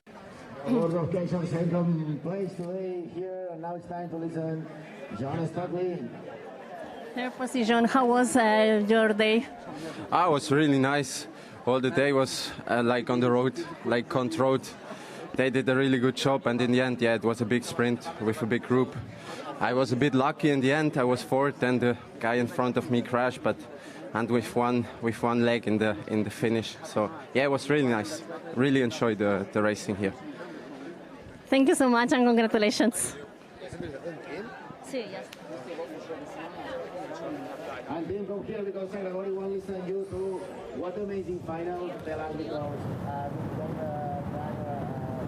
So we heard about the specialized controlling and then the alliances they did to be able to win this. Always nice to hear about. Yeah. It was interesting too with the him mentioning the mountain bike and cross country mindset. You know, so much of gravel racing is based on endurance, right? But I think when you have this, 2 to 3 hour stages, it really falls more into the favor of some of these cross country mountain bikers.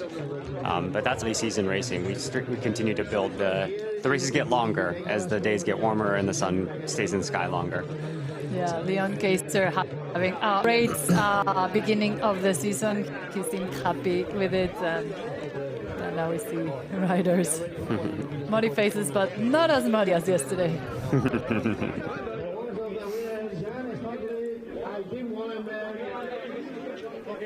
Pablo Normal there, taking a little debrief.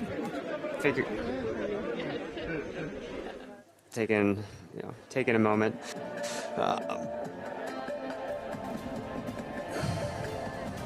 So here you have a bit of an analysis, the timing, Mats.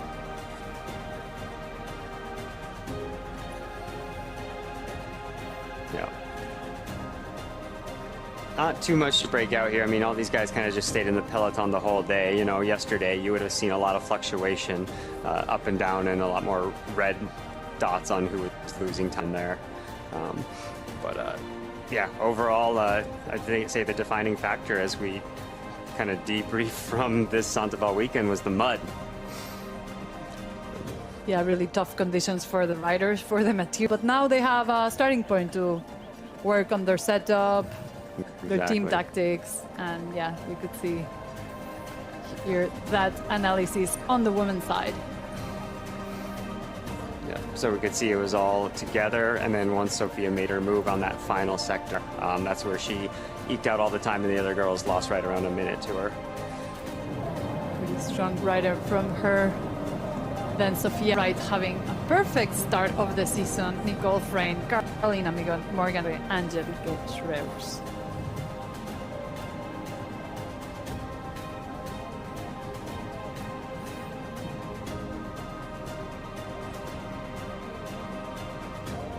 We're waiting to hear from the overall winners. Let's see if we can get an interview with Mats Wirtz, the winner of the General of Sandoval. Getting a little close-up of some of the tire selections of these guys. I'm seeing some semi-slicks, that's really telling me that they expected this fast day, low rolling resistance. Again, walking around the art box this morning, saw a lot of fast tires. So, definitely the rear tire was all about rolling resistance, and the front I saw a little bit more knobbies, but again, overall a fast tire selection was expected.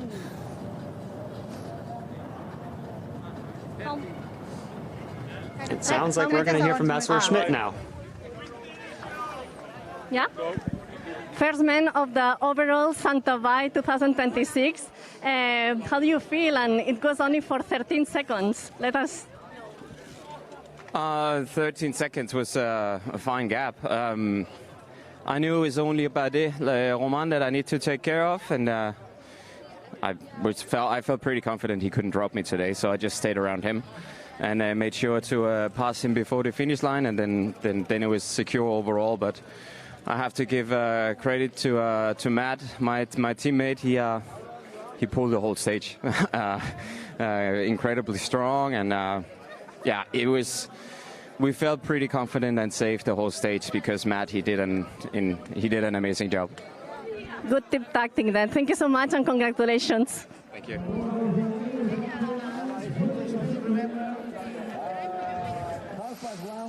So here you have it, words from the winner of Santa Val 2026. Yeah. Afterwards. He sounds pretty confident in that, you know. He knows his qualities as a racer. He's raced against Romain a lot on the road. So, yeah, I mean, sounds like he was more scared of his teammate, actually, with Matt patrolling the front there. But, yeah, I mean, Specialized definitely making a statement to kick off the season. And again, you know, he's once a racer, always a racer. It doesn't matter if it was 1 second or 1 minute. So 14 seconds, no problem.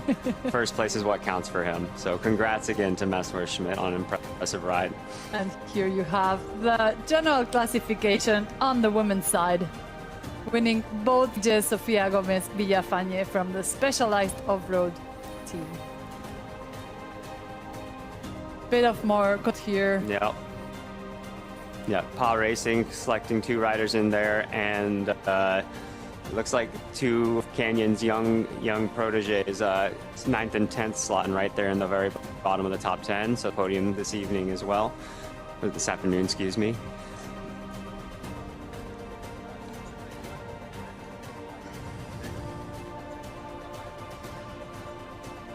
And yes, that's it from us today. Thank you, Peter.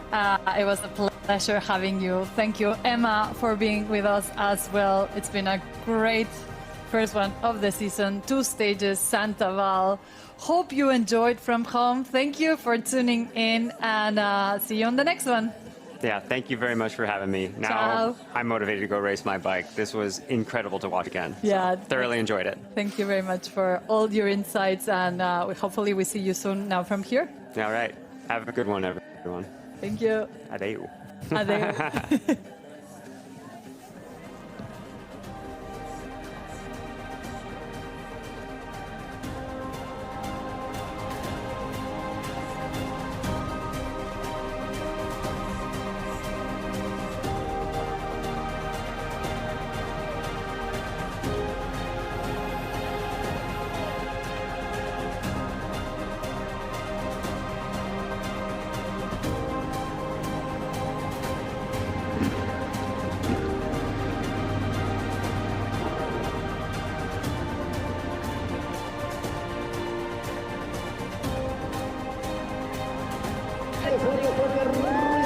La mejor defensa.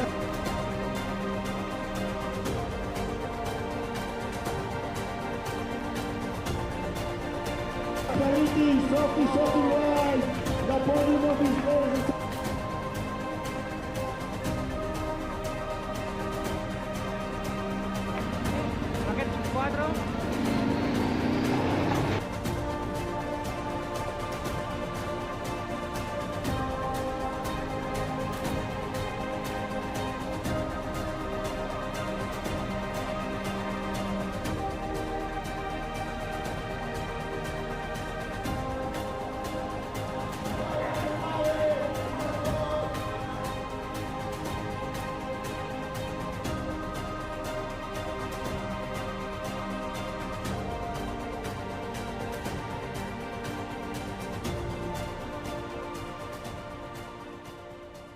Welcome to a new season. Welcome to Gravel Earth